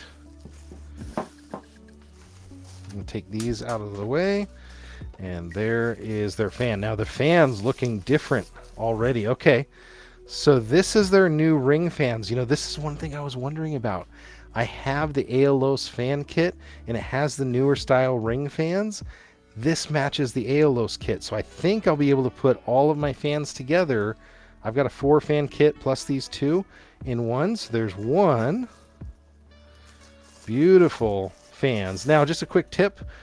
Fans generally blow towards the grid, towards the structure of the frame. So as I'm putting these in, if I'm saying I want to have air come up and out, I can do it that way. If I want to have it go down and over, I can do it that way. So I'll just have to decide which way I want the airflow to go ahead of time. Now, don't lose these, but this is all of your Intel Ryzen connectors. Looks like we're going to have a controller. Looks like we're going to have a quick start guide. There's another 1700 kit. These are all of our bags. It does come with some thermal interface compound. Now we could use that, or we can use others. Does not damage is not covered from overclocking. So if you're going to overclock, again, be reasonable and don't damage your cooler. If you've done that, you've done something pretty amazing, because their coolers are pretty tough. Okay, very nice fan kit here. It is going to take one SATA connector. There's no way to get around that, honestly, so that's fine. I'm glad it's a SATA style. There is going to be my motherboard connector for both GDV and everything that I want there, so that's good. I'm just looking to see if I have any others. So they have one USB interface. I was wondering how they were going to do this. This USB interface cable must be, so they're going to take one of your USB 2 headers, which is brilliant, so I don't have any external wires. I can hide that really well. And then these other connectors, this is a PWM fan header connector, so I'm going to need that. So I've got all the connectors that I need to install this thing today, and I believe this one is a daisy chaining, so if you want to add multiple of these, they probably have one of these to come out. Yeah, so they have an LED in and out. Let's take a quick look. I'm going to show you the controller up close. So there you go. So you got fan 1, 2, 3. So it'll do 3 fans on there. You have your SATA, your PWM. Hopefully that's focusing. LEDs in and out. LCD up here on the top and LED down below. So it's going to have you covered no matter what for what you need. So beautiful looking cooler. This is going to work really, really well on my new build. So this is from Gamdius. This is our Chion P3 240 millimeter addressable RGB LCD screen cooler. We're going to try it out. Okay, we've done that part. Thanks everybody for your patience. We've got the ad read in that we needed. And now I'm going to go ahead. My editors are going to be like, okay, John, I'm going to chop that up for you. So they'll make that into a separate Amazon video and probably time lapse us putting our computer together over here. But this is exactly what you're going to go through if you're building this computer. So I'm happy to show it with you. Is this a little more complicated? Yes, than just a traditional cooler, but this is going to be really cool. Yeah. Looking at the chat, we got a pretty good active chat going here on the YouTube side. I am going to run my scroller for a little bit along the bottom, folks, just in case somebody's tuning in. If you are just tuning in, this is John the Net Guy. I'm doing a PC build. This one is sponsored by GIM, and we're doing it in their new, this is their GM3 011 dynamic clone case. You know, I hate to say that because it is unique and it's different for sure. It's an MATX style, which I actually prefer. It's going to be based on 240 millimeter AIO dimensions. So when I'm kind of eyeballing this thing, it's going to essentially look like that. Now, I made a mistake the first time I was installing one of these, and I didn't know how flexible these fan leads are, but we can actually install it just like that towards the RAM. It looks like would be the best. Now, does this have an up? I don't know. I'm guessing that LCD should be facing up and the wires for it should be facing up. So that's a good point. Let's take a look at the instructions. Oh, I realized I didn't have you guys on the top down, so you've kind of missed a lot of that. Sorry. Okay, so we're just taking a look at the instructions for the Chion P3 now. It's going to have all of the different Intel 1700. This is the Intel 1700 that we want. So we're going to start at step 5. Number one thing they're saying to start out with is to peel the bottom off. I have seen some issues where people have forgotten to peel the sticker off, and that is one solidly built hunk of copper. Look at that, how pretty that is.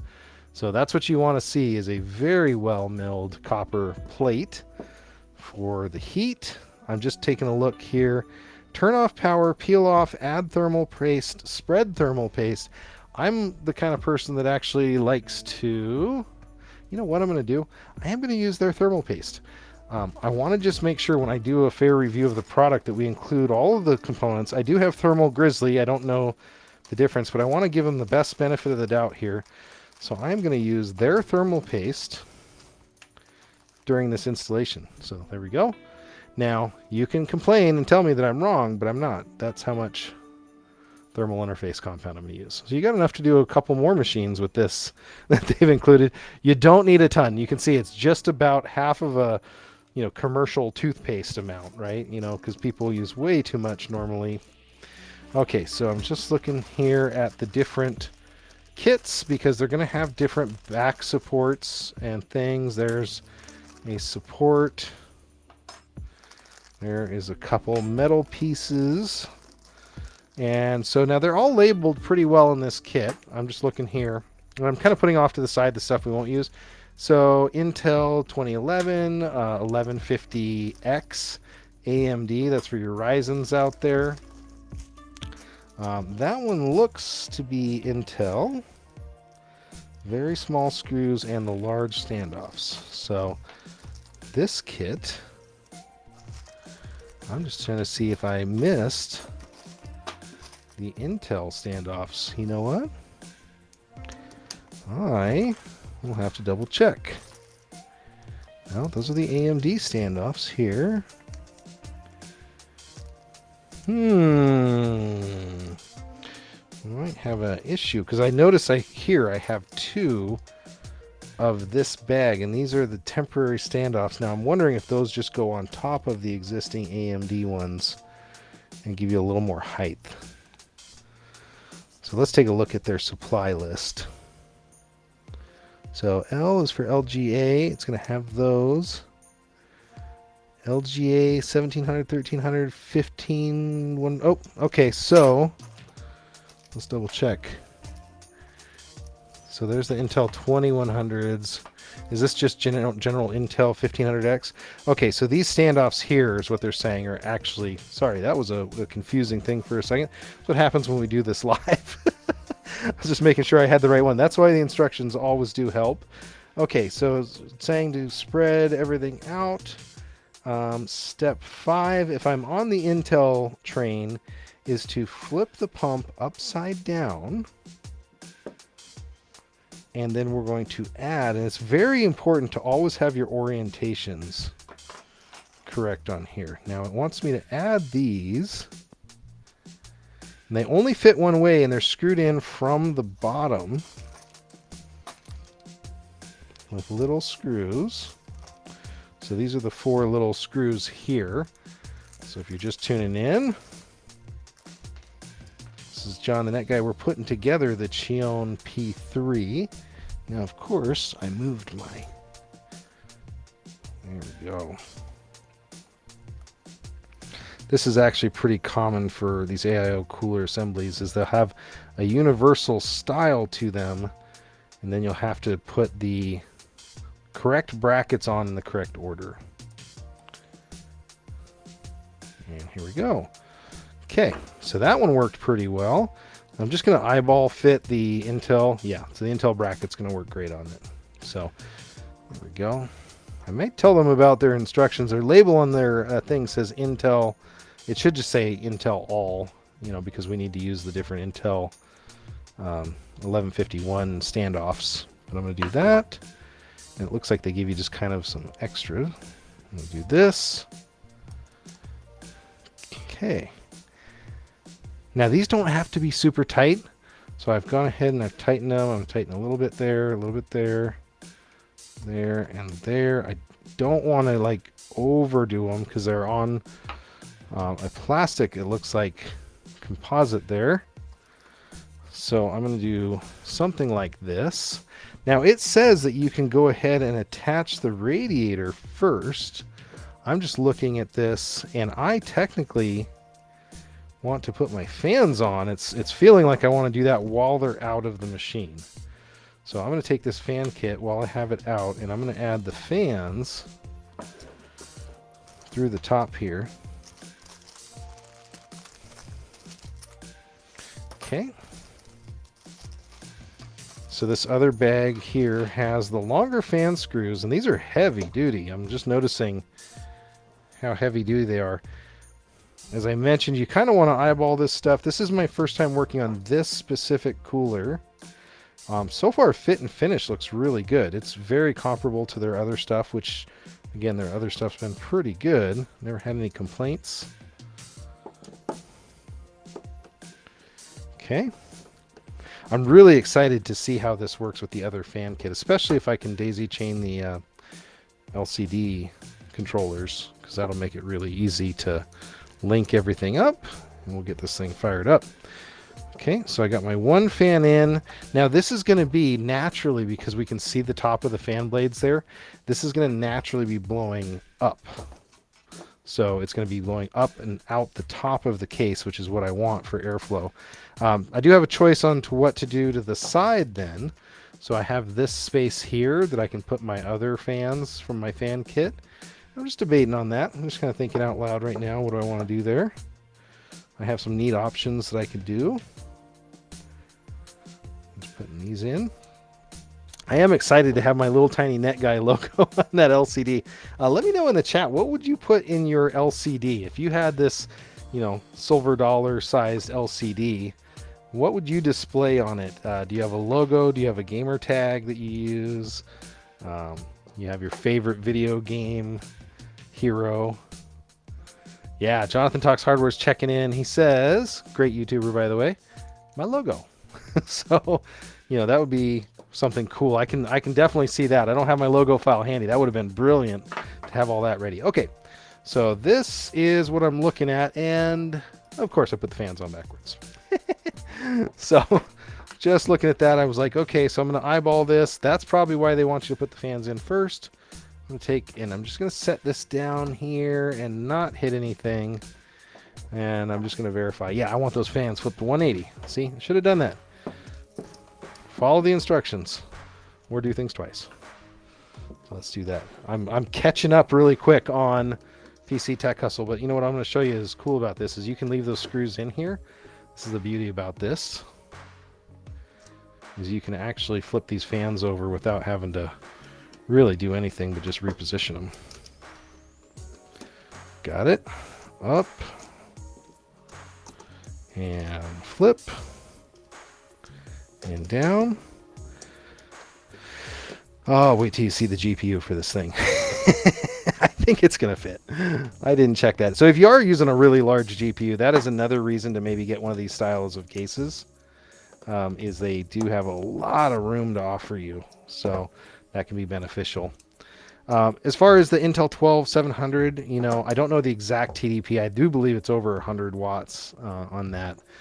And, having a nice cooler like this is going to let me boost that thing up. My daughter destroys me in video games right now. So any little bit, any bit that I can cheat, I will do unequivocally. So if I can get ahead of her, when she sees this new machine, though, she's going to want it. She saw a couple pictures of it, and she's like, oh, I want to take that to college with me. And I'm like, well, you've got about, 6-7 years. So no, you're going to want something different by then. But no, this is definitely a good looking machine. So I'm going to turn this around. And with all of these cool Gamdius fans, these are the black fans, but then they have this light ring. So it's a little bit different than your traditional RGB fan. Like everybody makes, the $5 RGB fans, that you can buy in a kit, and they're $5 each, and then the controller. Gambius has gone a little bit of a different route, and it's definitely a more like an elegant look, I think, that they're going for. So they've got their logos in there, but it's kind of real subtle, very much like NZXT has been doing. I've seen on some of their stuff. So I'm going to go ahead and set that down gently there. I'm going to pull the top of this case has a mesh filter, like almost all of them nowadays. And so I'm going to pull that off. I'm going to grab and prep one of the mounting screws, and I'm going to mount this to the top of our case as we do this. Now, another trick is to help yourself out. Take all of these little fan cables, and if you can, while you're getting things lined up, drop them through those holes up there. This case looks like it's got plenty of room, but if it didn't, make sure you give yourself plenty of room to drop those fan cables down through there, just like that. Just like that. You know what? There's so much room in this case. I love this design so far. Yeah, I'm actually running into the wires that I had for the CPU. Give me 1 second. I'm going to go ahead and mount this, and then I'm going to fix those wires, slide them back in. Now, the cool thing about this case is you don't have to have the AIO exactly in one spot. You can move it more forward. You can move it more back. I'm going to temporarily attach it with a few of these, and then we'll slide it back probably, because I want it, I'm going to put fans in the front here that are colored. So I'm going to want it to look good. Okay. I do have some chill background music running tonight. Let me know if it's annoying or if you noticed even. I can bring it up and down. Royalty-free music from Restream. Okay, I'm going to go ahead and pull this cable straight. There we go. I just wanted to get some of that slack out of there. And now I can slide this around. Okay, let's take a look at how the CPU is going to line up. So right now, it's going to line up just about like that. And again, make sure you move these cables. I do like the look of that cable. Yeah, we'll have to see how it fits here in a second. So I'm going to take this out. I am going to have to run these. So give yourself a favor and take all of these little zip ties off. And get ready to run these up.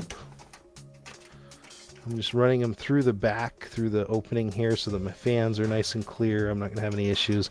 I do have a lot of wiring to do for this AIO, so we'll see. I may not get to the fun part yet.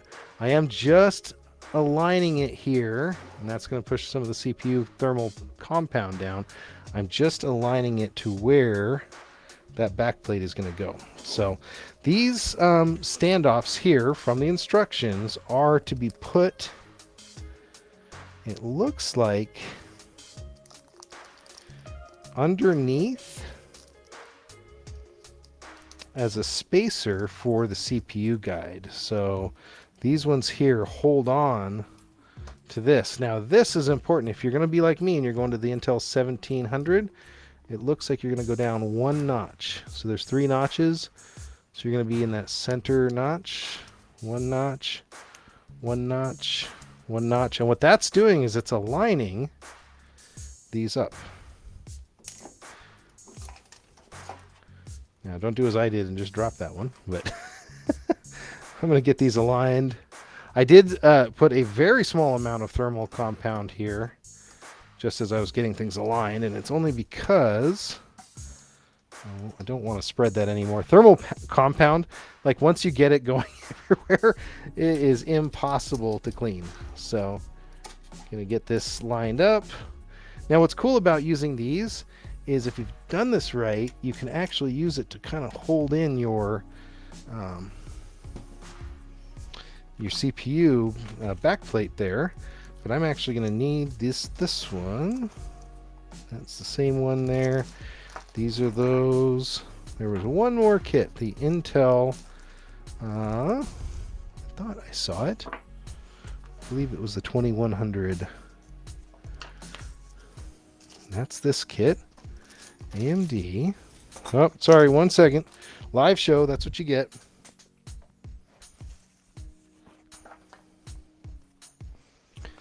Oh, underneath the case. Yeah. John, you're supposed to tell me where they were, you know. I give it a hard time. Now, so what you're going to do is you're going to put these spacers along the bottom, it says. Man, that's not going to give me any threading room. Come on, guys. Let's see. Let's see if that's the way it's supposed to go. I don't think there's really any spacing room there, except if this is backwards. So let's see. Look at this kit. So the 1500 and 1700, it's saying, you guys tell me if I'm wrong, but that one is telling me that I use these spacers on this kit below, these little washers. And I don't know if there's even going to be enough thread if I do that. I think if I do it the other way, and I just do, let me get this right. Yeah. Okay, brand new product. We might need to do some updates on the instructions because I think that is actually backwards. So I'm going to go ahead and do it this way, which looks to be the appropriate way. And what you're all worried about here, and what we want to make sure happens, is you get the right amount of pressure against your CPU. You don't want too much pressure. It's the Goldilocks thing. You don't want too little pressure. You want just right, so that this thing is held nicely up against the CPU with just firm pressure, even on all sides. And so that's what we're going for. And then this is going to have so much extra cooling. That 250 and the nice fans are going to be great. Okay. So what I'm doing is I'm adding the required spacer it's showing here on the bottom of these. And then I'm going to put it in.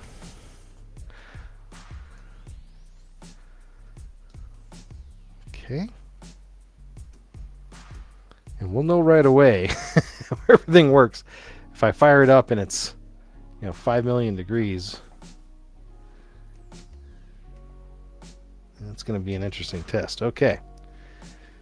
Yeah, I don't think there would not really be enough thread to do much. Let me try that corner there and see if I can even get any threading started.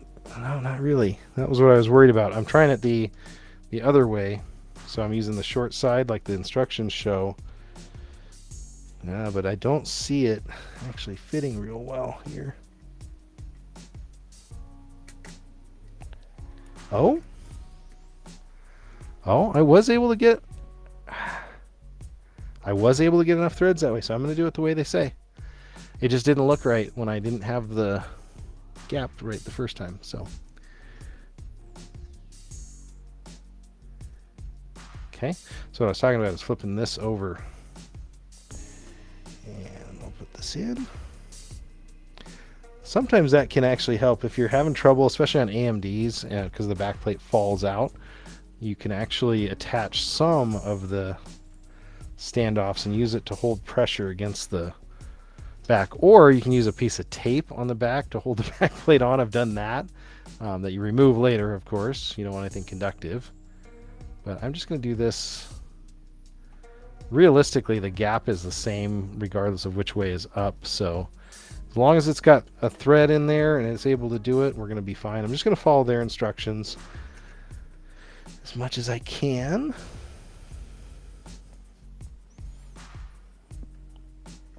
Okay. Yeah, I wish I could show you this part easily. You know what I can do? Give you that camera angle so you can see what I'm doing. So what I'm doing is I'm basically replacing and putting these little standoffs in. This is AIOs are just a bear to put in, but once you get them in, you don't really have to do much with them. That's the nice thing, is they're kind of fire and forget. So that one's in. And the last one that I had upside down is this guy. So again, depending on the distances here, these tolerances, you want to get these just right, because a millimeter difference in CPU cooler height of the bottom can be the difference between touching and not touching at all. So there we go. Okay, so that one is in. If you're just tuning in, this is John the Net Guy. We are building an Intel 12th Gen inside this GIM brand new case. And I'm going to go ahead and take this cooler. That's the cool thing about this new cooler, is it's from Gamdius. It's their LCD screen cooler. So I can take this cooler, place it here, and it's lining up good. It's right up against my RAM. I was worried that it might not fit, so it is literally right up against the RAM with those heat pipes. But you know what? It's fitting, and I actually kind of like that bend. I kind of like where I might even move the cooler slightly forward to take advantage. And now I'm going to go ahead and tighten these down.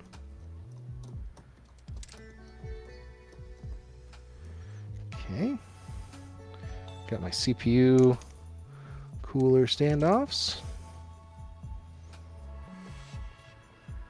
And once I get all that done, I'll be able to pull this little cover off. And what's cool about this, it's going to look great in this case, is it has this screen. This is a new thing for the new Gamdius P3, which is an LCD screen with temperature readout. I'm so excited about that. There's going to be a lot of cables to connect, but I'm going to walk you through it all tonight. Perfect.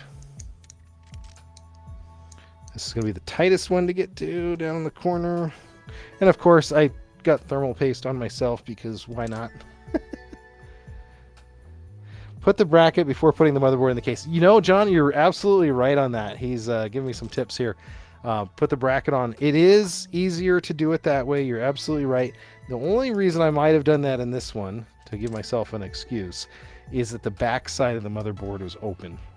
So I could still get to it even behind the PSU, but no, you're absolutely right.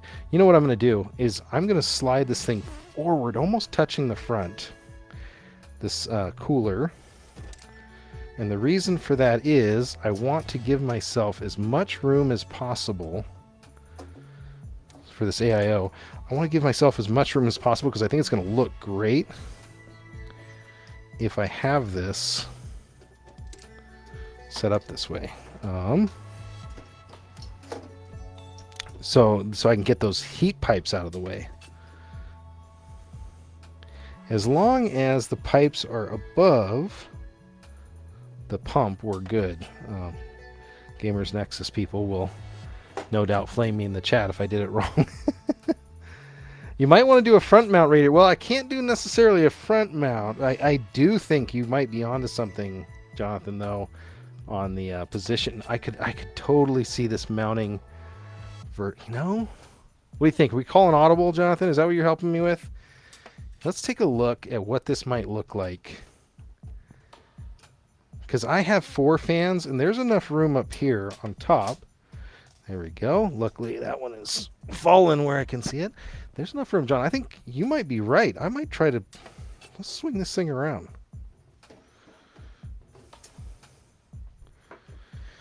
So what Jonathan aptly recognized, helping me from myself, is that technically I can mount this. There's enough room with this motherboard in this Mini this way. Now, I'm just going to be tight. And I have my fans facing the wrong direction for this, but it would slide down like so. Oh, you know what, Jonathan? Man, it's close. It is so close. I could slide this down a little bit. I'd have to bring my CPU power up through the top, but man, that would look good. I think you're right. Oh, man, see? This is why you get all the change requests before you build the building, right? No, Jonathan, great point there. Man, that's going to make it look so nice. You're glad you're watching tonight. You're giving me good ideas, man. Another experienced PC builder here. So what I'm going to do, and let me go in the front so you guys can see this. So what I'm going to do is I'm actually going to change where the AIO goes. I was going to do it on the top the whole time, but now Jonathan's convincing me that it might actually look better facing away. Now I do need to make sure I have the power cable run through because I have no way of getting that in. No chance later. And I'm actually going to move the USB 3 up there too. So I'm basically taking everything out of the way. So this is going to be a tight case to build this in, but man, this is going to look good when it's done. If everything works well. Okay. I wish there was a tiny bit more room at the top to run that power supply connector. I do have plenty of cable though, so that won't be an issue. Okay. Now I'm going to switch it over here and I'm going to let you guys see from this angle what I did. I do need to change the fan directions once again. That's like the second time I've had to do this. Next time I'm going to get a drill and we're just going to go like super high speed. Let me know on the chat if you actually use a drill. So, but this is going to look really good. That gets those pipes up and out of the way. I might have to do a little bit of work to make sure they don't hit the top fans, but then I can use the rest of my Gambius fan kit, the Aeolus, and show off a really good looking gaming machine. Good call.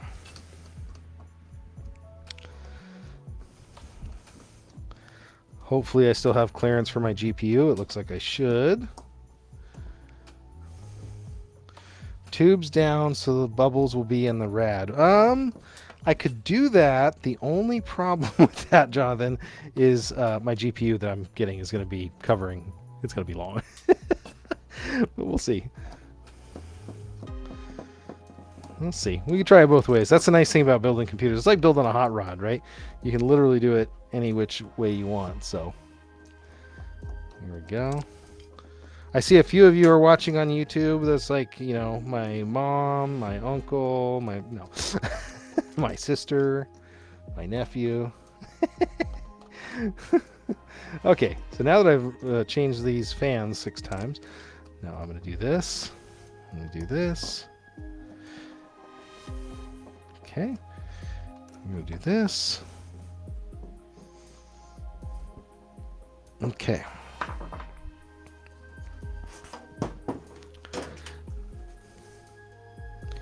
Go to this other view for you guys.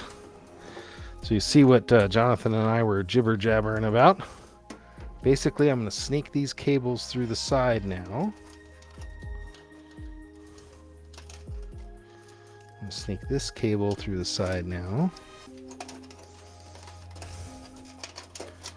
Gosh, you know, I might even run the machine just like this for a while without anything else. Without my Aeolus fan kit. Okay, just like that. That's not bad looking, you know? That really shows off this case design and how different it is from your traditional PC cases. I'm going to see if I can line this up. Yeah, it's a challenge to get mounted, but it's going to do it. Get all these wires through. They need to get all the wires through or it's not going to fit. Oh, we got it. Yeah, perfect, John. Great idea. Okay. Now we'll do the sound of one hand clapping. Gotta get one screw in here. Hold this in place. Okay. There we go. I'll go back out to the front so you guys can see what we've been working on.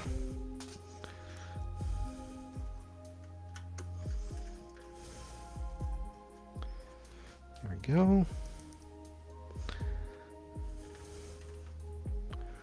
And hopefully that's going to look great. Now there are a few things I still got to do.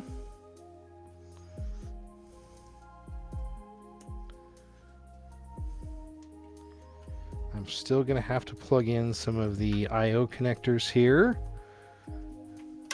And let's talk about from Gamdius, their controller. So Gamdius has a controller that's going to control all of this. This is what it looks like right here. And I'm going to need to basically use these interface cables. One of them is a USB interface, so I'm looking to see where that is. It's over here. I'm trying to decide controller position. I don't have a lot of extra room. The place I have the most room is up in this back corner, and nobody will even see it. It's not like I have a tempered glass back on here. So let me see if I can get my PCI Express cable out.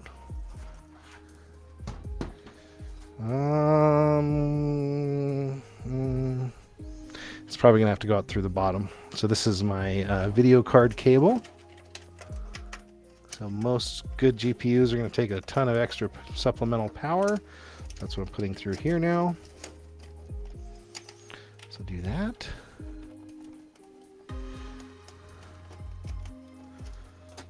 Okay. Okay. So there we go. So now the machine's coming together. Those fans are going to look so hot. Going sideways. You almost never see that. So by doing that, what I'm going to allow myself to do here is I'm going to take this and I'm going to run it down through the back on the bottom here, through to the front. My power supply is a little bit in the way, but I can do this.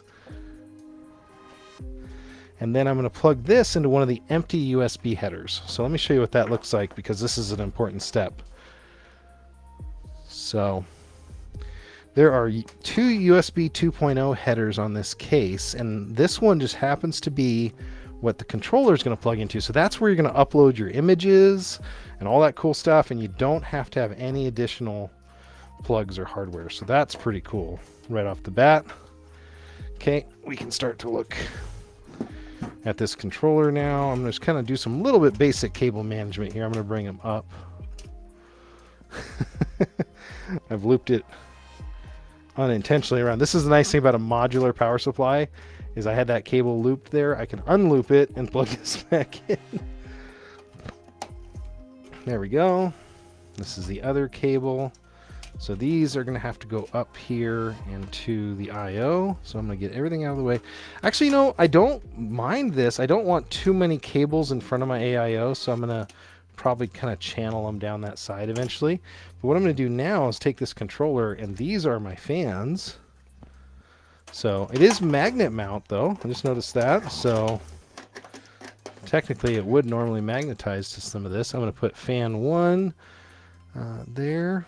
Now make sure you get these right. I have had in the past experience where I did not plug these Gambius fans in right, and they do not like being plugged in backwards. I can tell you that. So just make sure that the tab is on the low side and that the notches are facing upward. Okay, got that. So now we have our USB control, we have our 2 fans. Now, if you don't want these things screaming all the time, you're going to want to plug in, this is called a PWM header. So this is where it's at right here. So it says PWM. We're going to plug that in, and we're going to find a CPU fan header on our motherboard. So I'm going to look up top here for one. I'm pulling the cables through. This is our LCD cable. While we're on the back side here, let's put this LCD cable in. So LCD, plug that in. Got that. Okay. You know what's funny is it actually does have a 2-button, I'm guessing a reset switch over here, so you could actually cycle, I'm guessing, through the different fan modes. I did not see a remote control with this. A lot of the Chiones had a remote. Let me double check and make sure. In the box, PWM, 1 monitor, 3 fans, mounting kit, grease, 2 fans, and cooler. Okay, so it doesn't have a remote on this one, so we are going to have to rely upon the motherboard to control this one. But I'm going to go find a PWM header real quick. So I'm going to slide this through to the front. Now the most common place for a PWM header will be at the top of the motherboard, right by the CPU fan, which I was correct on. So I'm going to plug that in and put it on the CPU fan and not on the pump. The pump I'm going to save for the pump cable, which is right here too. I'm going to put that on the pump connector. Okay, and I'm trying to tuck some cables out of the way a little bit. Okay. So yeah, that's what I just did right there, was these 2 additional cables, and I'd zip tie this all down and get it pretty eventually. We have a couple more. We have the addressable RGB cable.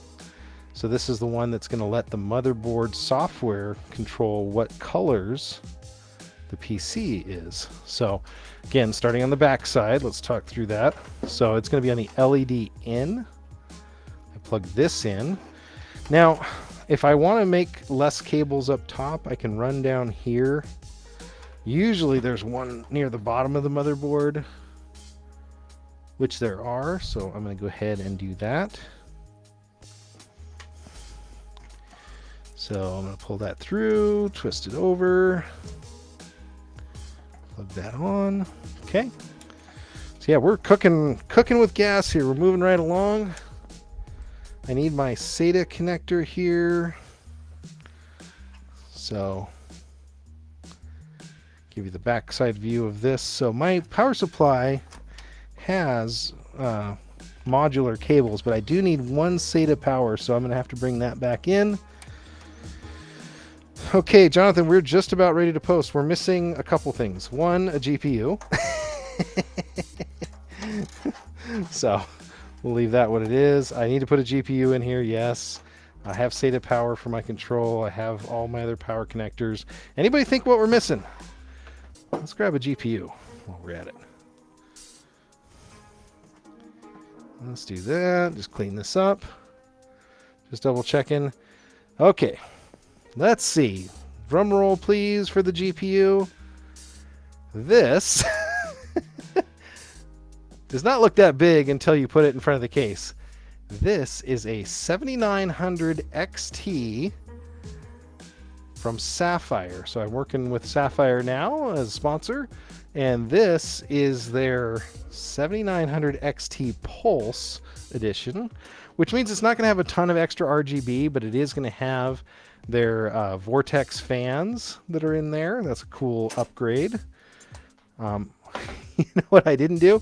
I did not pop out, and this is a newbie mistake, but here we go. So I need to get that first one and the second one. So I did not pop out these, but luckily they're tall enough that they're non-interference with the motherboard, so I'm able to get those out. I got saved on that one. That's a thing I should have noticed. He was expecting a 3080. Hey, 7900 XT is faster than a 3080, man. What are you talking about? It's got to be. It's got a bigger number, right? So let's put this in here. Okay. Now it covers up a little bit of that back fan, but I don't care, man. That looks good. I like that. Look at that. And I'm going to go ahead and put these back in. Make sure I have some room. Just looking for my screws here. Because I'm threading that one for the first time. It's a little bit unhappy with me. Man, this is going to look good. I really like what you suggested there, Jonathan, bringing those cables sideways. I could play around with the look of that, and yeah, that looks so much better that way. Doesn't look like they're twisted, it just looks like they're flexed that way. And then I can put my other fans here along the top, or even along the bottom, or both, because I got 4 extra fans. Okay, and then I'm going to put this cover back on. I am like very trusting because I'm putting all of the stuff in like it's going to work. And I haven't even fired this thing up. So if you're just tuning in, it's John the Net Guy. We are building a pretty nice gaming machine inside of this. I want to see if I can route my power just so it's this, it covers up the logo. Sorry, I'm going to have to change it. Yeah, I was going to try to route my power low, but I'm going to just have to sacrifice it. Yeah, PCI Express power cables. There's just no pretty way to do them. And technically, I should run a cable for each individual input on this card instead of daisy chaining them, even though they're daisy chainable. Okay, perfect. Let's see if I can pull the excess through. And I'm going to try to fold that. I've gotten to be a big fan lately of zip ties. Zip tying those clothes. Okay, I think we're ready. About 40 bucks on eBay. Let's see. Okay. We are going to look for a computer power cable, HDMI cable. Should we do one of those too? Network cable. This is always the test. You know, it's the whole will it blend. This is the will it post test that we do on the show. And I got the power supply off. And I have an HDMI cable I was hiding over here. Now, I was going to put the AIO up top, but I actually like Jonathan, one of our resident YouTubers here. I think he had a better idea, and he said to put it on the side there. So I'm just going to turn off the scroller while we do this. So we are building a PC case. We're using the GM3 Mini from GIM, and it's got built into it the Gamdius. I've put it in the back there. It's not going to show up until it gets light, so here we go. I'm going to switch over. You're seeing just me. I'm going to turn power on. I didn't see any lights. We're doing 3, 2, 1. Uh-oh. Oh, I heard bubbles. I heard stuff. Oh, I got a Gamdius logo. I got light. I got video in the wrong connector. Oh my gosh. What a noob mistake. I didn't even put it in the GPU. I put it in the motherboard. Oh, well, look at that. Oh, man. I'm going to have to turn this on again so you guys can see. Yeah. Okay, so it's doing memory training. This is real common if you build a machine and it turns itself on and off. Now, you know what? I'm not getting the lights on the bottom fan. Am I getting spin? I'm not getting spin out of the bottom fan. You know what? I'm wondering if I pulled that out.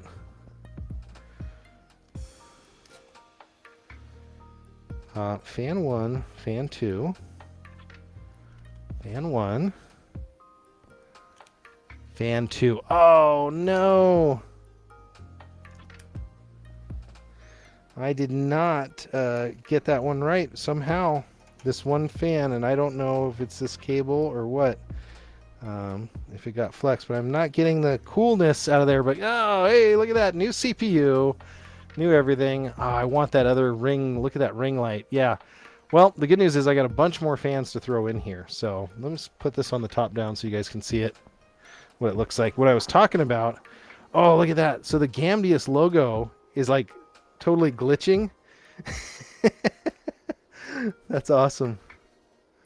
So there's the little Gamdius. It's an animated GIF. I wish you could see that, unfortunately. Let's see.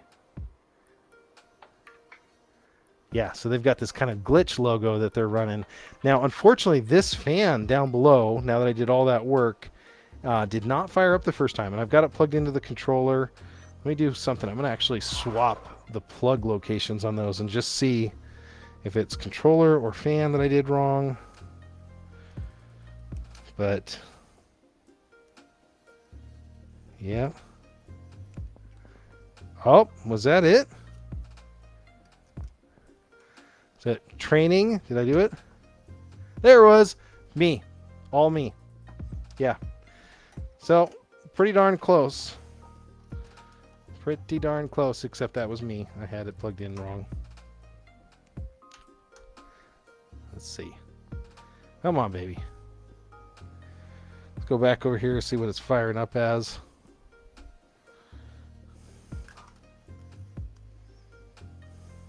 What did I do?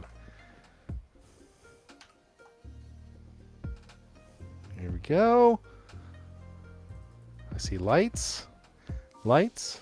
As soon as it goes to those fans, it did not like me. Well, we're going to find out.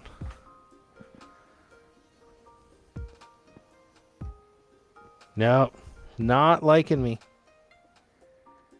He goes off.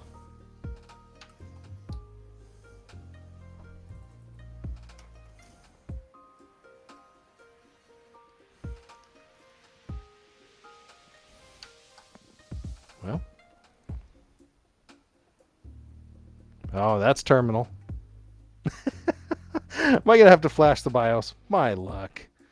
Look at that. Well, it was a cool looking build. Let's shut everything down here. We'll start it over. I'm just double checking my wiring.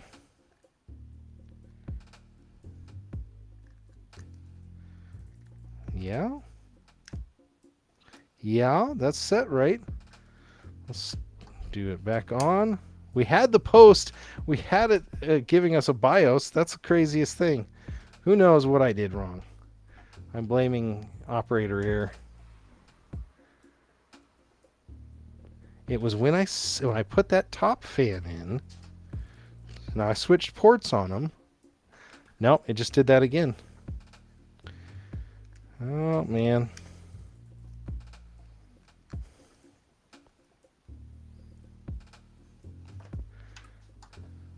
Let's see if we're getting that. This is a power supply I haven't tested before too. So it ran the top one and it stopped. Well, that's not good. Ron, come on. I love it. Oh, ID10T error. Is that what it is? 1D10T error? Yeah, I got that one. Well, we can't win them all here. So, you know, what's funny is if I actually pull off the SATA, we do actually have power by the pump. Let me make sure everything's working. So the pump is going to work. It is going to have power for itself. Now it's shutting down. I've got another machine problem going on here that I'm going to have to work out. Just my luck. But again, I want to thank all of the sponsors for today's show that provided the products. Went through a ton of cool products. I would recommend, if you guys don't mind, if you have not yet, visit my show page down below, amazon.com/shop/thenetguy. That's where you can find all the deals and all the cool stuff I showed tonight. That mini PC was a great deal that we talked about. The other ones were the headphones, the gaming headset that we started the show off with. That's out of sale now. It was on sale for that first 30 minutes, but what a great deal on that. And I will diagnose this thing, and I will be checking back with you guys next week, and we'll see what's wrong with it. But I really do appreciate it, and I will check you guys all out. And it's okay, Ron, man. No, we have fun around here. We kind of tease each other, and it's okay. I do it to other people's streams too, so no worries, man. Good to see you guys, and I will catch you guys all in the next one.